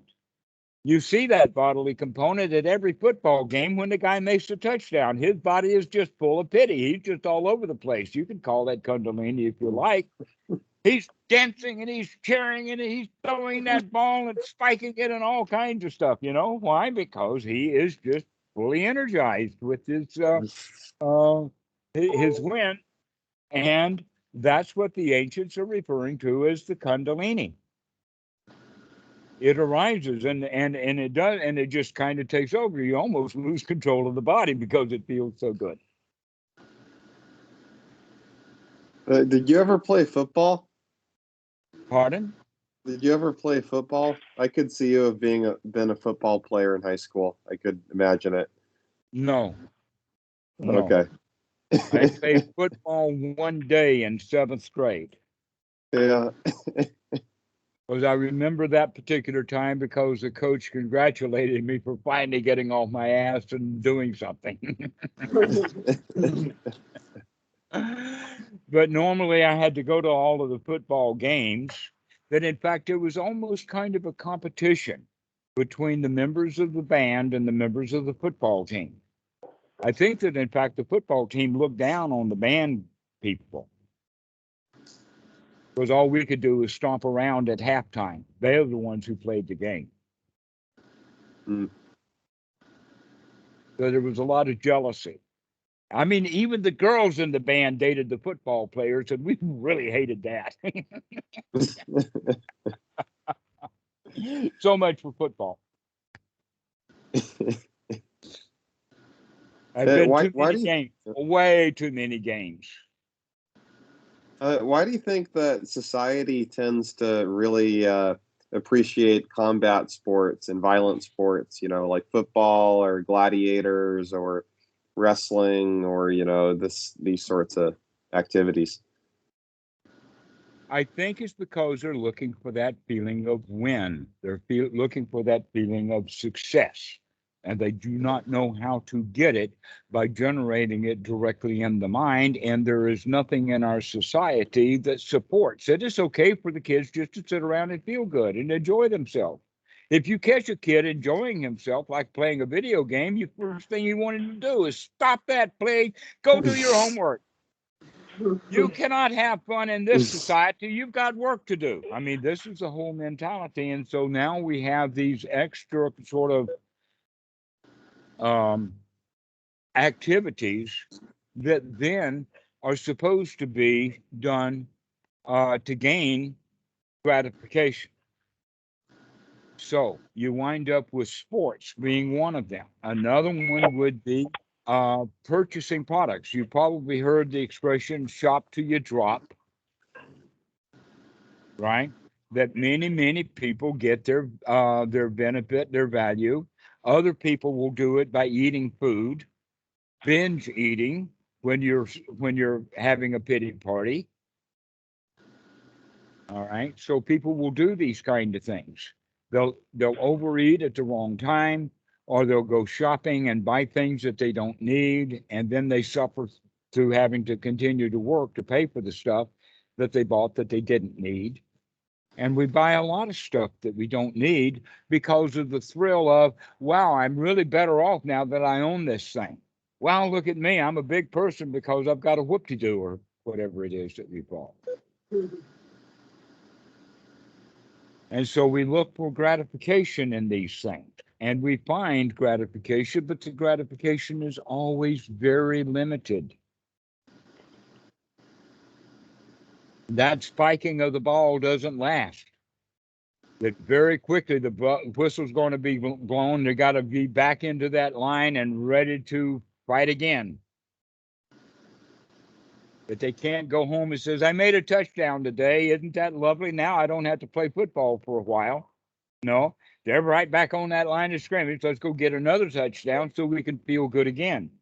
Let's go get another touchdown so we can feel good again. Let's go buy another car so we can feel good again. And so if by getting our gratification out of the way that is approved by society, we go along to get along. That society does not approve of you feeling good just because you know how to. No, you got to go do something and have some sort of business deal with the society so that you can only feel good after you've done something to benefit society, like buy one of their cars or say one of their prayers or vote for one of their politicians. Whatever it is that they're telling you to do, you got to go do it, and you can't feel good until after you do what you're told to do. Guess what? Even after you do what you're told to do, you probably don't get to feel good for long, if at all. Yeah, this reminds me of your conversation with Anna the other day. I saw the video; it was a great video about how she said she felt like she was cheating by not trying to help, her family, which kind of reminded me of, it's like if you don't get your gratification from society, there's a sense created that you're cheating society. Society doesn't like that. Like your peers or family will say, oh, you think you can just be happy by sitting, as though you're cheating in the game that they're playing. Here's a question. When did you first realize that? Did you realize that in the past 5 years? Or have you known that for many years? I would say many years, but I would say so. I would say that we generally learn that as children when we're too, let us say, ignorant as children. That's why the Buddha talks about that sankhara is built in ignorance. We make decisions as a child that we continue on with. And we make that decision when you're a child, just like you're talking about Anna. She probably made that decision when she was a little girl, maybe 4, 5, 6 years old. You got to do what you're told to do in order to get along with our society. There now, when she's hearing for the first time in her life, hey man, you don't have to do what society told you to do. She goes, because she's been told her whole life, you got to do what you're told to do. And in fact, we don't have to do what we're told to do. We just got in the habit of doing it that way because our parents would have punished us if we didn't do what we were told to do. And so now we have all of the laws, police, all kinds of things to keep the social order, because even the criminals are trying to get their joy the same way that all of the, let us say, the non-criminals are trying to get their joy too, except that the criminals are trying to do it in a shortcut. In other words, they think that they're going to only get joy by having a touchdown. Therefore, let's cheat on the touchdown, have the touchdown and the good feelings associated with the touchdown, rather than saying, hey, I don't have to have a touchdown and I don't have to cheat on a touchdown in order to feel good about having a touchdown. I can just feel good. Nobody knows that, not the criminals and not the good folks. So they're all out there trying to make touchdowns to feel good because of ignorance, because they've all made the same basic mistake that you cannot feel joy on your own. And yet deep down inside, we all know that we can, because when we all, each one of us little kids, and some of us don't have to remember so far back. I mean, I got to go back about 65 years. You guys don't have to go back so far. So you've got probably better ways of understanding that when you were really little kids, you actually enjoyed your life because nothing was expected of you. Those are the days. Well, they are, though this is our day. This is it. Absolutely. There's an old song out of the 50s, being like a kid again, doing what we did again. That's basically what we're, okay, Edward, yeah, he's trying to join and he still can't join the Sangha. Can somebody get over and tell Edward that we had to do a plan B? I'll add him right now.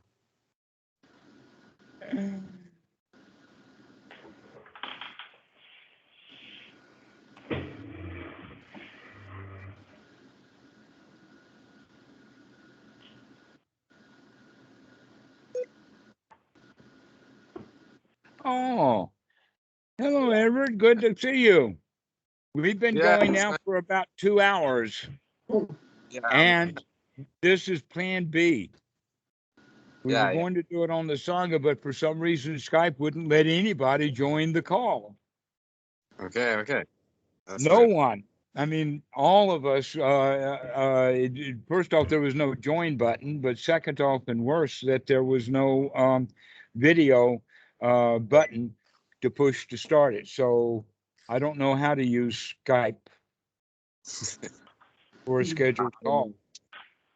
I'm just happy that you guys set this up. Okay, Edward, this is Keyshawn and Eric and Parker and Robert.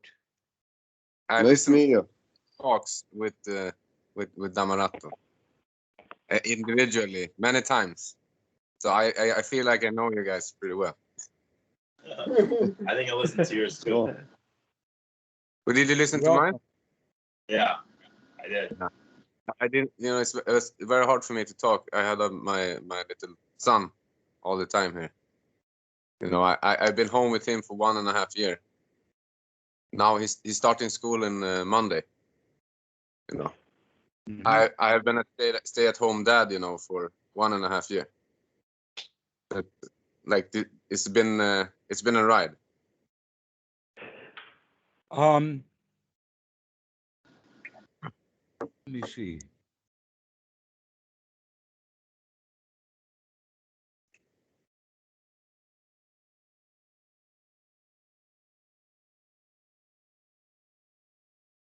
Sounds like you have a lot more time on your hands to practice. No, no, it's been crazy. You know, it's been like, oh, maybe I have a half an hour meditating. Now he's sleeping finally. Now I'm on the toilet. I can have some meditation at 2:30, and then after 50 minutes, it's been the most crazy experience. This I thought I would have more time. I thought it would be like being free, you know, to be home with the children. Oh my God, I was wrong. Actually, sitting on the toilet is an excellent time to practice letting go. Yeah. Actually, I read it by a Zen monk, Thich Nhat Hanh. He said that you should. He gave a whole instruction how to mindfully go to the toilet. So I think it has its points. I just sent a link from let's see, is it the New Yorker? I think so. Yeah. Yep. I just opened it. When I saw this, I immediately sent it to Willie because about 2 years ago, in the early stages of COVID, back in February of 2000, when COVID had just started, I had predicted this, that people will stay away from work long enough to have their own Walden, referencing Henry David Thoreau, which they do in this article, that's what's happening all over the place. That when people are getting away from work and surviving, I mean, you've been out of work for a year and a half and you're still alive. Yeah, barely. 3 years ago, you would have thought if I was out of work for a year and a half, I'd be dead. I would have starved to death because that's what our society teaches us. Yeah. And here you are, a living example of you didn't die because you weren't having a job. No, I still actually I took some night work and some weekend work when my spouse was home. So just to get out of the house. Mm-hmm. And Well, this article from the New Yorker is talking about the fact that a lot of people are waking up to that. A lot of people are quitting their jobs. A lot of people are looking for a more relaxed way of living. yeah, And I think now, that's really great. I think that overall COVID will have a very positive influence on humanity. I hope, but people still think I'm going back to my old job full time as a teacher, and I'm going back at 75%. Because I'm going to leave the children at daycare and I'm going to pick. I'm still going to be the most the mommy, or what you say. I'm still going to be the one who takes care of most of the daily activities. So I won't work full time. But really, I would not have gone back to full time even if I had a choice. 75% is more than enough now. After this year, it's so much stuff has happened to me as a person, as a parent, everything. And I really practice what you told me, Dhammarato, with the children. It taught our family life has totally changed. Totally, our children has changed. I mean, it's amazing. Like it's such a big transformation. I can't even go into describe. detail with that because I don't think anybody knows what you're talking about. What has changed with the kids? Yeah, before we had like when my daughter is 4 years old and my son is 1 year and 3 months. And when he was born, my daughter was not very happy because she had all the attention and everything, and it became, and we were not ready for having 2 children. We thought it would not be such a big difference from having 1 child, but this was like opening a whole new world, because now you don't have any time left for yourself. So I was a very long time. I was very, and my spouse too was very, a little bit depressed by this, and we were like, she was a little bit depressed. I was a little bit depressed, but I tried not to show it. And I just built up so many negative emotions. And then there's COVID, a lot of fear you build up. And then we talked Dhammarato, and like I realized that I was very angry at my children all the time. I was, but then you made me realize something that was very important, that I was angry at my children because I like to be angry. I like to have control, and when I realized that there's this thing I was like trying to avoid, I really liked it, Then I realized, okay, I have to change my whole way of thinking to get rid of this. I have to use Anapanasati every day, gladdening my mind and everything. So I've been doing that.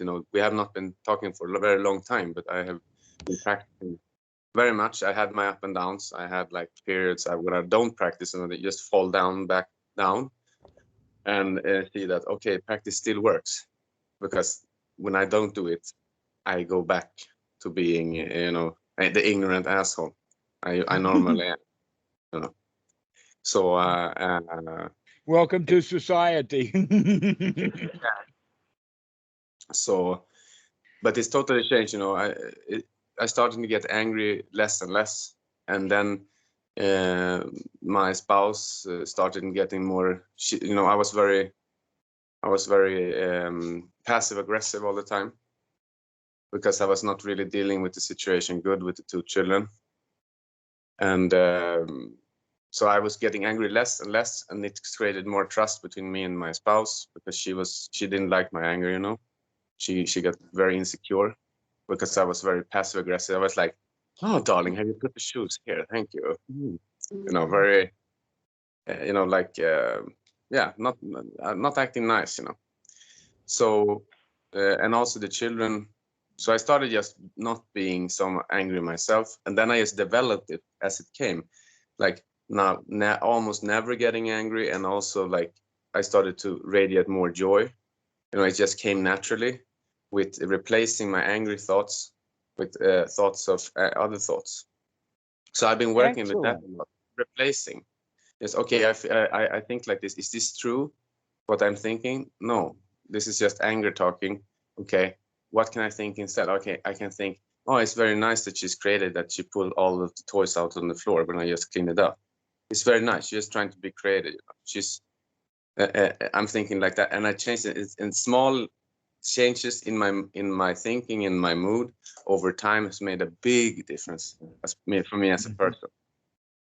Like, and then I think the other guys on this group here will agree with you that that's exactly how it works. That these small changes that we keep making repeatedly over and over and over again in this moment begin to change the way that we see our lives. Yeah, it just compounded, and then actually. Now we had a lot of, for our daughter, when he was born, our son, we had a lot of screen time for her because she was very addicted to screens, and then also it was more easy for us to get some time to do other stuff, clean, but I changed my priorities. Now we're like, we clean, we take care of the children's needs first, we play with them first, we do everything first, then we maybe clean, do the dishes, do stuff like that afterwards, when they're sleeping or when it's a good time, when we see that they are doing stuff themselves. So we're going from a household that like was many typical modern households. Now we just put away the children with the phones. We give them the iPad and like, okay, you sit there. And we always tell the children, because I worked as a teacher for 15 years with children, and actually we're telling the children to get out of the way all the time. So now in our household, now we changed that. Now the children are like the number one priority, and then everything else comes. And I didn't even realize I was selfish, But as you said, Dhammarato, selfishness, it never feels good, But to be this unselfish for 1.5 years, to be like, okay, I finally have my toilet break at 2:30 in the night. I'm just gonna sit here, relax, and then you hear the screaming, and okay, I don't even get 5 minutes in the toilet because my son wants to sit in my lap all the time. To be able to work with that, like you said, it's just a toy to work with, and it's been such an amazing experience. I can't even, it totally changed our dynamics when my daughter is not so angry anymore. She is more independent. She doesn't even, we play a lot every day. I play, like many people when they come home to us, they will say to us, your house, you're living an unsustainable lifestyle because you play so much with your children, you do so much with your children. I'm really glad that you're telling me all of this. I was just about to ask you about the daughter is 4 years old, right? Yeah, 4.5. Okay. All right. Here's what happens typically is that when a child that age is the elder child and mommy has a new child, a new baby, the new baby now winds up getting all of the nurturing and the caring that the first child got, while the old child, the 4-year-old, gets a new label, gets a new name, and that is Mama's Little Helper. Yeah. Okay, so that means that the 4-year-old in many, many households, unless they're being careful about it, put the 4-year-old to work, making them a mini adult. And that completely destroys that child's previous life. Before, they were the child, they were the nurtured one, they were the one who was taken care of. But now the new baby is on the scene. Now the little girl, 4-year-old, becomes mama's little helper, and she will resent that the rest of her life. But luckily, you've made an intervention. Congratulations. You have actually changed that little girl's life by making a change. Yeah, we were going down that road, and actually we were going down a lot of roads. Like we were going down the road of stop nurturing. You know, you're gonna grow up. Maybe I have some red hair. You know, my daughter was doing makeup on me yesterday. I'm sorry if you painted my whole face. She was, I'm gonna make you very pretty, Daddy. You know. Well, all right.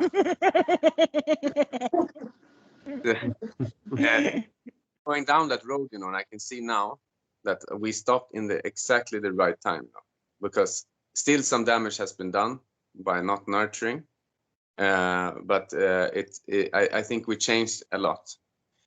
We changed the way we see each other here, and also like the tone, like when we talk to each other, like she's like, now she's just like, because I'm talking nice to her, she's talking nice to me. You know, she's always like, oh, thank you, Dad. Oh, and like she's very, you know, she shows appreciation because I'm showing appreciation. I'm not acting rude to her and demanding her to be nice. And I see that a lot with the parents I work with and the children I work with in school, that the parents, they have put like this moral standard on the children, but themselves are here. It's like, why can't you do anything by yourself? They're like with the phones. Why can't you do anything by yourself? Go do anything, but you're not doing anything by yourself. You're sitting with your phone all the time. You're sitting. We're not. So I also try with that. Put away the phone. You sit and breathe with the children. Have boring time. You know, sit on the floor. Have it boring together. You know, get weird together.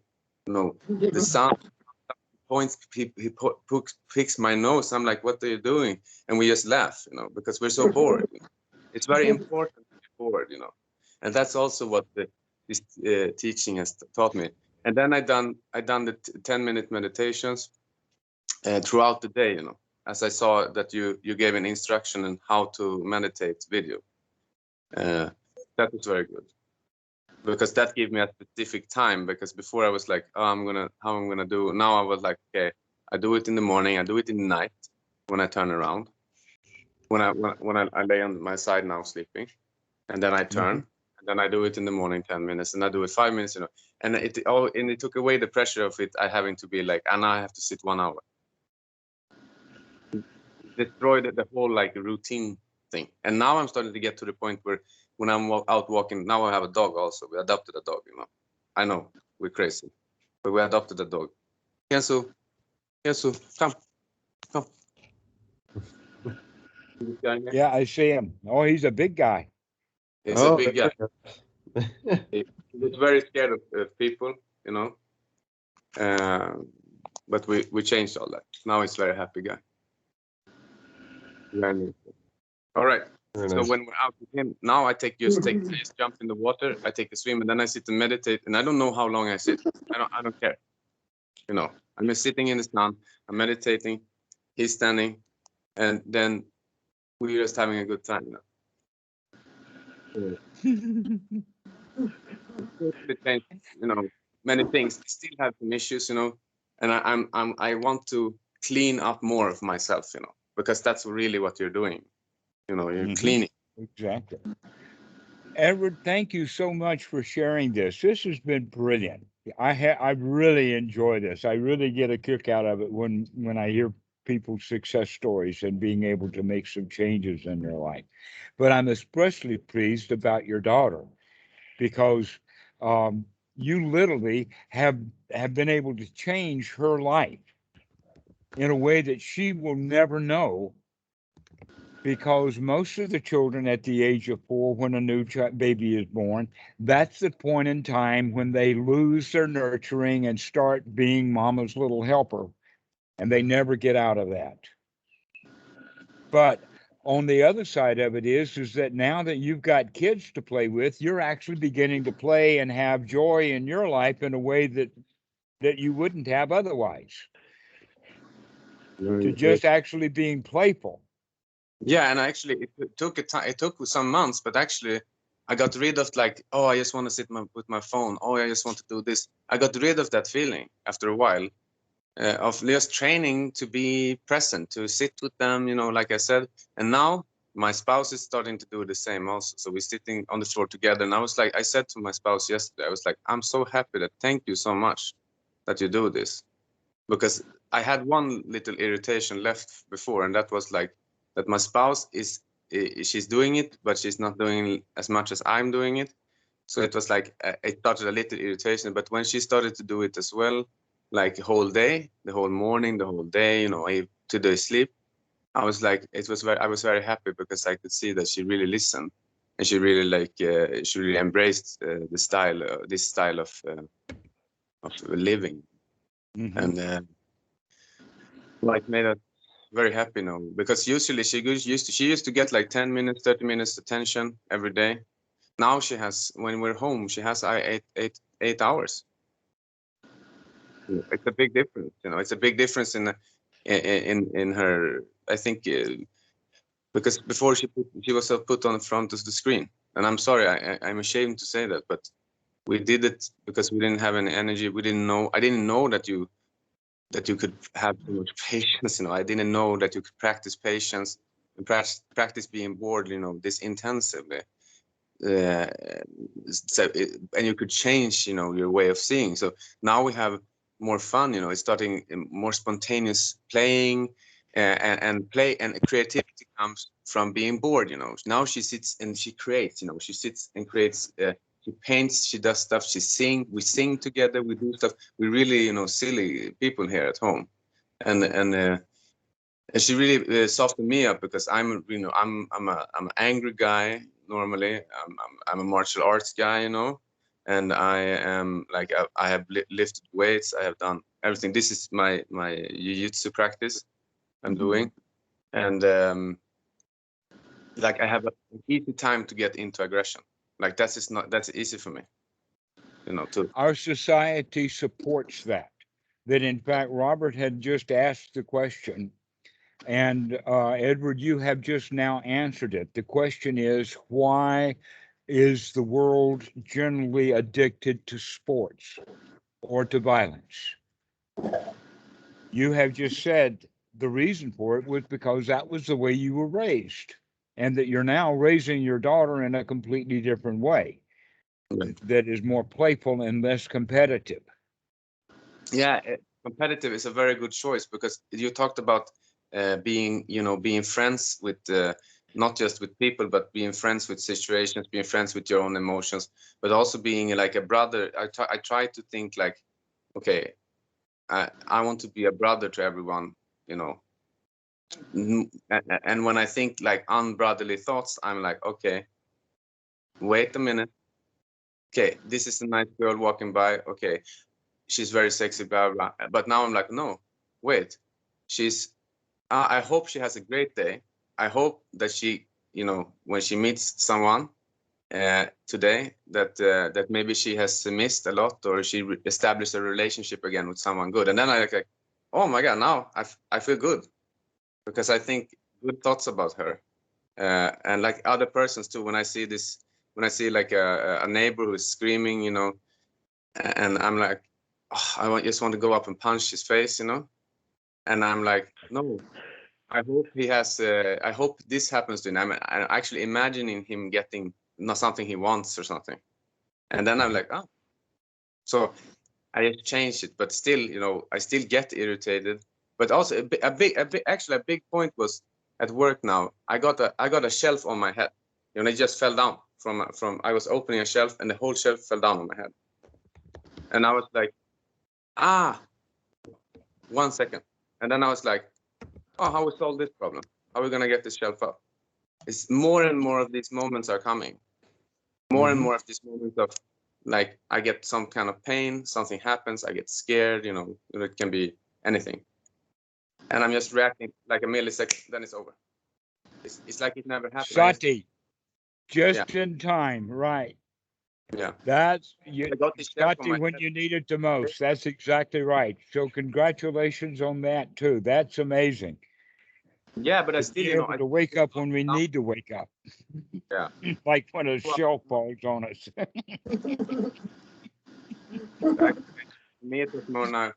You know, I got the shell from my head, and the old lady was like, "Oh, what happened?" You know, because I was as a house working as a nurse. You know, just coming home to her, and she's dementia, and I got this shell from my head, and I was like, "No, it's okay. We just put it up." You know, I just got it on my head like 1 second, and I was like, "No, it's okay. We fixed this. There's no problem." I didn't even acknowledge the problem. I was like, "Oh, that's curious." Okay, and then I just put it up again. I fixed it. So it was like no problem. No problem. But Exactly. some, No problem. yeah, but I have to say, when you're like in this mode, because it's been a very special circumstance for me. Kishan, I just want to tell you, yes, I had a lot of time to practice, but not in the way you think. That's what I mean. So that you have a point, because I've been home, I've been secluded in some ways, and I had to meet myself. I had to face myself like this. So in that point, Kishan, it's very true. Being home for 1.5 years, even with children, is meeting yourself also. Is being in some kind of seclusion also. So Well, you have. you said that the kids are going to school soon, so I would imagine kids are off. Yeah. When the boss is away, the mice will play, right? However that goes. Now I'm starting working again, actually. So, but I'm gonna try.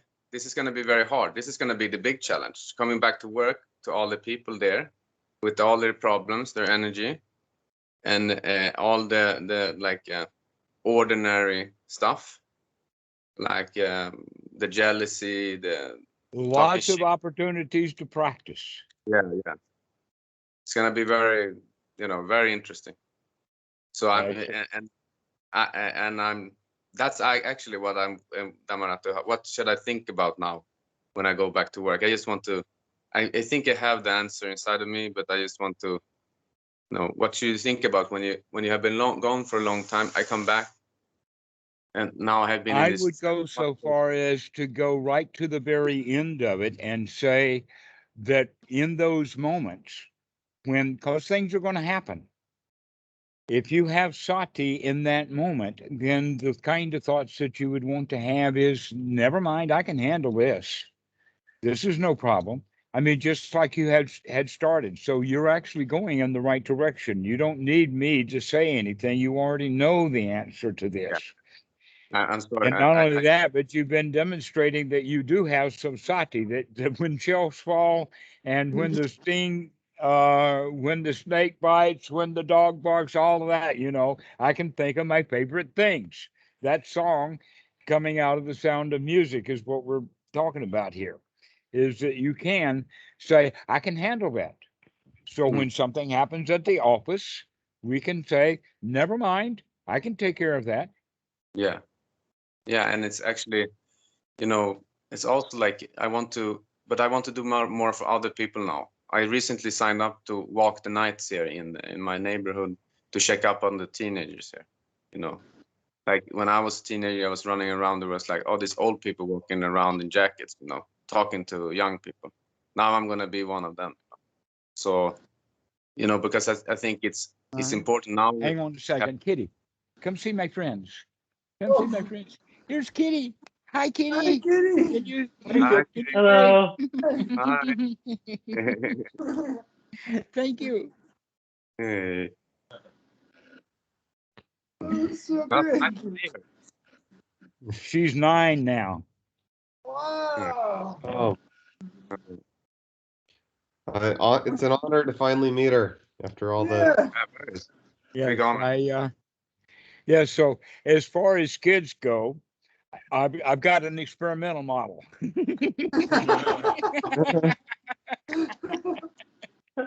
And I'm glad that you have some experimental models also.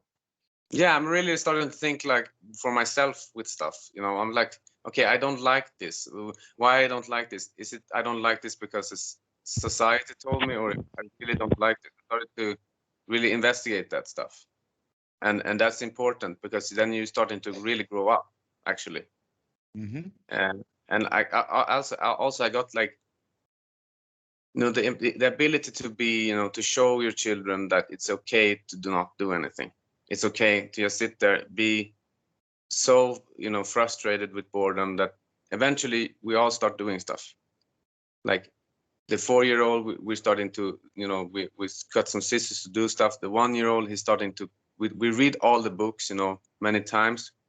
My 1-year-old is sitting with books like this, looking like a little old man, you know, reading his paper. And then the energy in the house is totally transformed. And actually, I have to give the children credit too, because they're actually naturally in this state. So if Yes, that's it. You Yeah. got it. We were naturally joyful when we were 2 years old. Something happened. it's all the critique all the time, you know.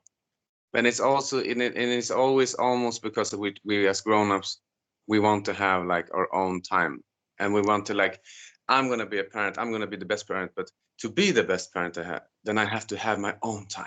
And I was like, but that's the wrong way of thinking. After a while, I started to notice like my time, this is just a few years, you know. This is now I'm thinking like I can sustain this, like I can sustain this very long time. Actually, I can sustain this the whole life, but I can sustain like this intensity at least until they're 10, 12, you know. I can do it. I maybe I have know to. you can. Oh. And that's the attitude that the Buddha talks about. That's the first step on the actual path of the Buddha, is that attitude. I know I can do it now. Yeah. And Congratulations. That's marvelous. I don't doubt the practice anymore. Sometimes I get into doubting myself, and sometimes like I was like, I clean out my anger, you know, because my spouse says, but she says like it's a whole different energy around me too. When I'm speaking, I don't have the underlying aggression all the time. You know, it's still sometimes it's there, but it's very much less. Mm-hmm. And when it comes, when I get angry and I have to tell my son because he's trying to hit the dog with something, or when I have to tell, you know, I can you know, say to him stop, or we can have a discussion, and I can be a little bit stern, but there's no danger there. There's no aggression.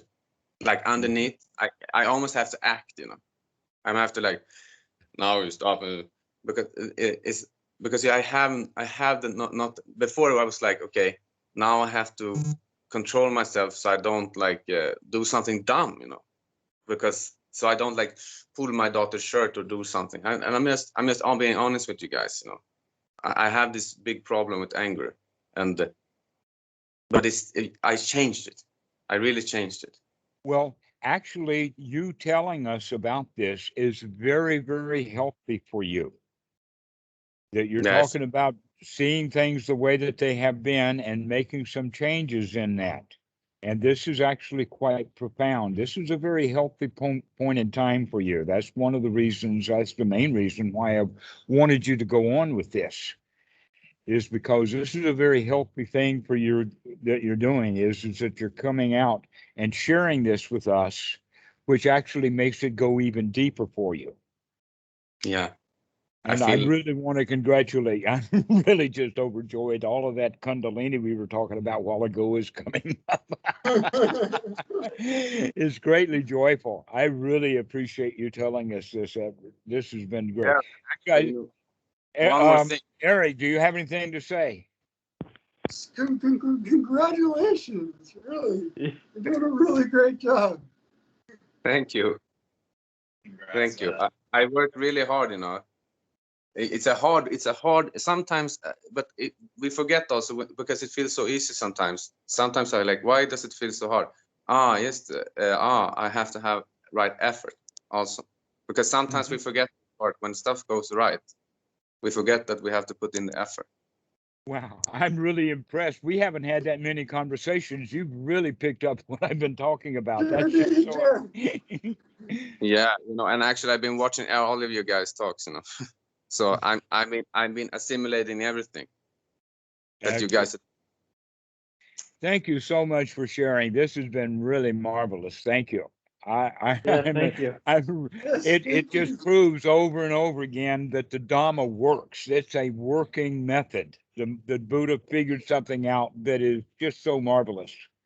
Yeah, but So- one thing it's very easy to fall into is that it's not starting the actual practice. It's looking at too many Dhammarato videos. You can get into that mode too.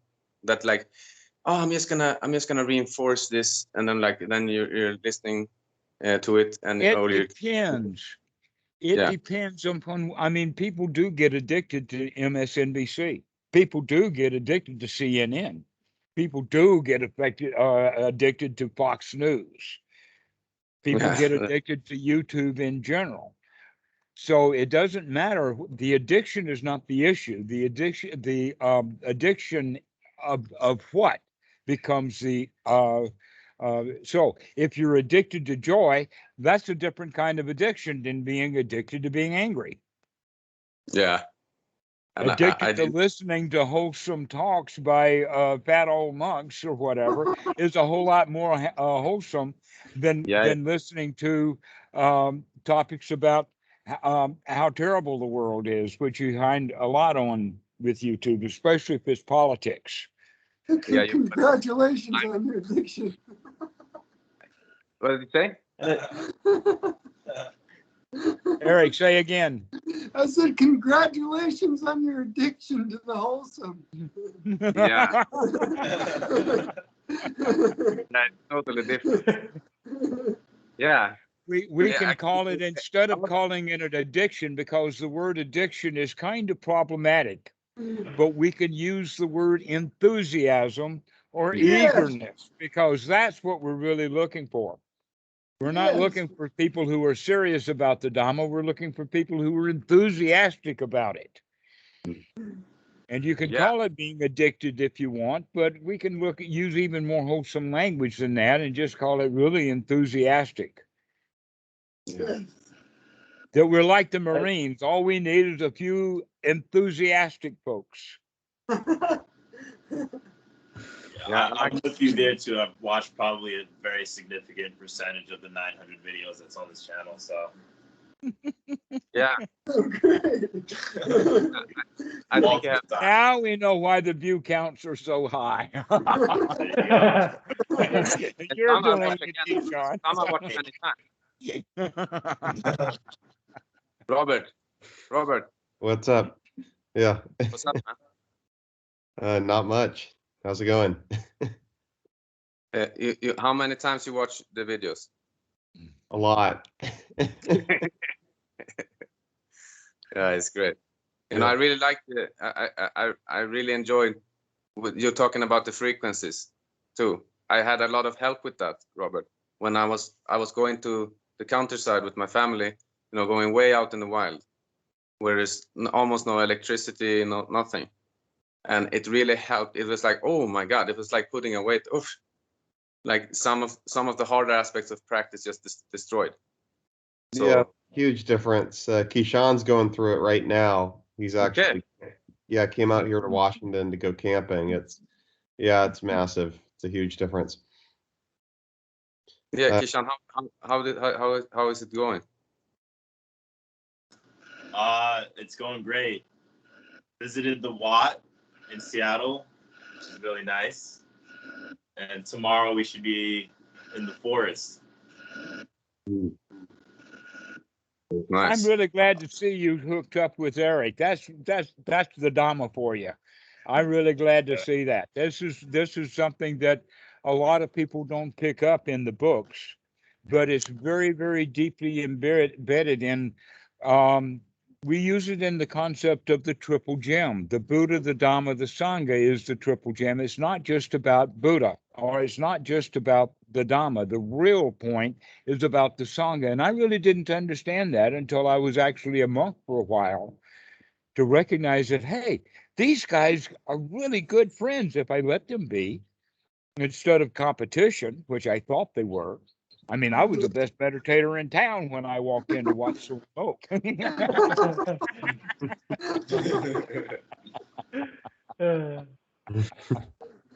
And I let a few people know that, only to find out that that's not the way to do things.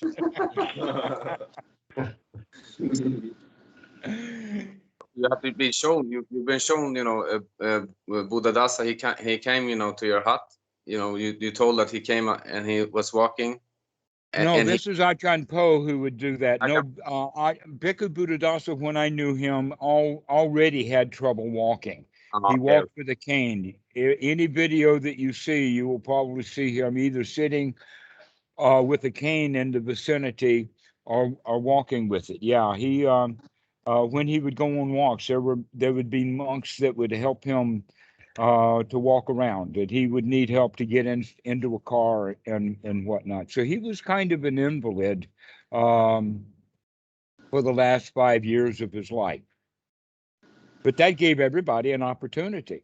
Meanwhile, it was Ajahn Po who was the real, let us say, abbot of Wat Soen Mok, and he was the one who really took care of things. So all of the time that I spent with Bhikkhu Buddhadasa was either at his kuti or within 100 feet of it. To where with Ajahn Po, he was all over the place. Then in fact, most of the time, if you go to the office at Wat Soen Mok and say, I'm looking for Ajahn Po, the answer will always be, I don't know where he is. Don't know where Ajahn Po is, because he's just out there someplace, just going from kuti to kuti, visiting monks and taking care of business in a very joyful way. Yeah, and so yeah, Ajahn Po would come to my kuti. In fact, it was so strange that in fact we talk about psychic abilities and synchronicity and that kind of stuff, because there's an element of it that was real.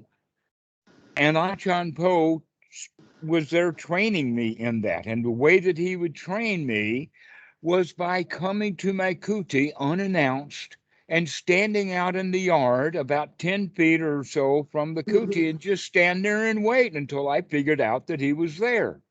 And I got pretty good at it. Now it's a skill that's been developed. So an example was last night, the cell phone had run out of juice. It was dead meat. And so I put the battery back on, but I came into the room with the idea of calling Tam. When I turned the cell phone back on, the first thing that I noticed is that she had called me within the last minute. So I knew and was thinking about her while she was trying to call me on my dead cell phone. And I picked that up immediately. Okay. Other things that happen quite often. In fact, I sit here and I look out because I can see the road through the trees and whatnot like that. And always when anybody comes into the yard, I know it. But especially Tam, when she could be coming down the street and not even be in sight, and I know she's here. Wow. How do I know that? I don't know, but I do know that whatever it was, it had to do with Ajahn Po and the way that he was training me by not doing anything. He was just standing there waiting for me to figure out that I was there. That's amazing. That is so amazing. And so that's there's other things that are like that. That are just, I don't know. I mean, that's part of the way that he trained also, was this marvelous unsure about what's really going on here. Because we haven't quite tapped into it or figured it out yet, but boy, is it joyful to do that investigation. And it happens often, many times on these views that we talk about it from sometimes. And in fact, it just happened yesterday when an example that I was using, I used bird watching, only to find out that the two people that I was in contact with, husband and wife, were avid bird watchers. I don't talk about bird watching very often, but sometimes I do. But they picked up on that. Another one was that I was talking about how to do dishwashing, each dish. And the guy that I was telling that Yeah. I'm a professional dishwasher. How did you know? Another example that I was talking about sharpening knives to some guy, and he winds up being a quite avid knife sharpener. It's Yeah. just another example was I mentioned a song to someone, and she says that record is still on our own turntable. We played that song last night on our turntable. It's still right there. Physical evidence. This is quite marvelous that synchronicity works that way. And I'm bringing all of this up because I think that it was Ajahn Po's training that actually helped me tap into that. How am I going to know that Ajahn Po is in the yard waiting on me? How am I going to know that? But I have that sense. I have a feeling that I could better go look out the window to see what's going on. How did I know? I didn't know that Tam had called me. I had no knowledge of that. Yeah. But the timing was amazing. It's also teaching you how to investigate, Yes, to invest. curious. That's in fact how we know all of this synchronicity is happening is because we're waking up to it. We're investigating it. We're seeing it. We're noticing it. Paying attention to it. That synchronicity is just part of the evidence that we have that everything is in fact kind of unified. That we do that with connections with people. We do that with synchronicity. We do that with in physics, the basic laws of physics. There's only 4 forces. There's just 4 of them. And the entire universe is built upon these 4 forces of nature. It's unbelievably how simple things really are, and yet how complicated they have become because of just 4 little properties. So things are both very simple and very complex. And through investigation, we begin to see both sides of that. So rather than being lost and confused and full of doubt, we can see how both simple things really are, and also how populations. I'm just gonna go get the charger, guys. I come back.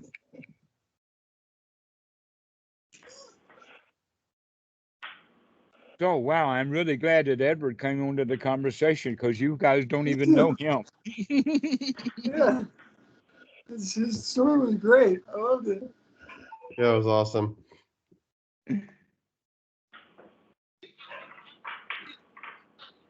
Well, I think that we've been doing this for what, nearly 2 hours and 30 minutes or more. So we can kind of wind this call down. Does anybody have any new topics or anything that we want to talk about today? Just as a closing statement, I was going to say that meeting somebody who's actively practicing the noble dhammas is ironically almost magical.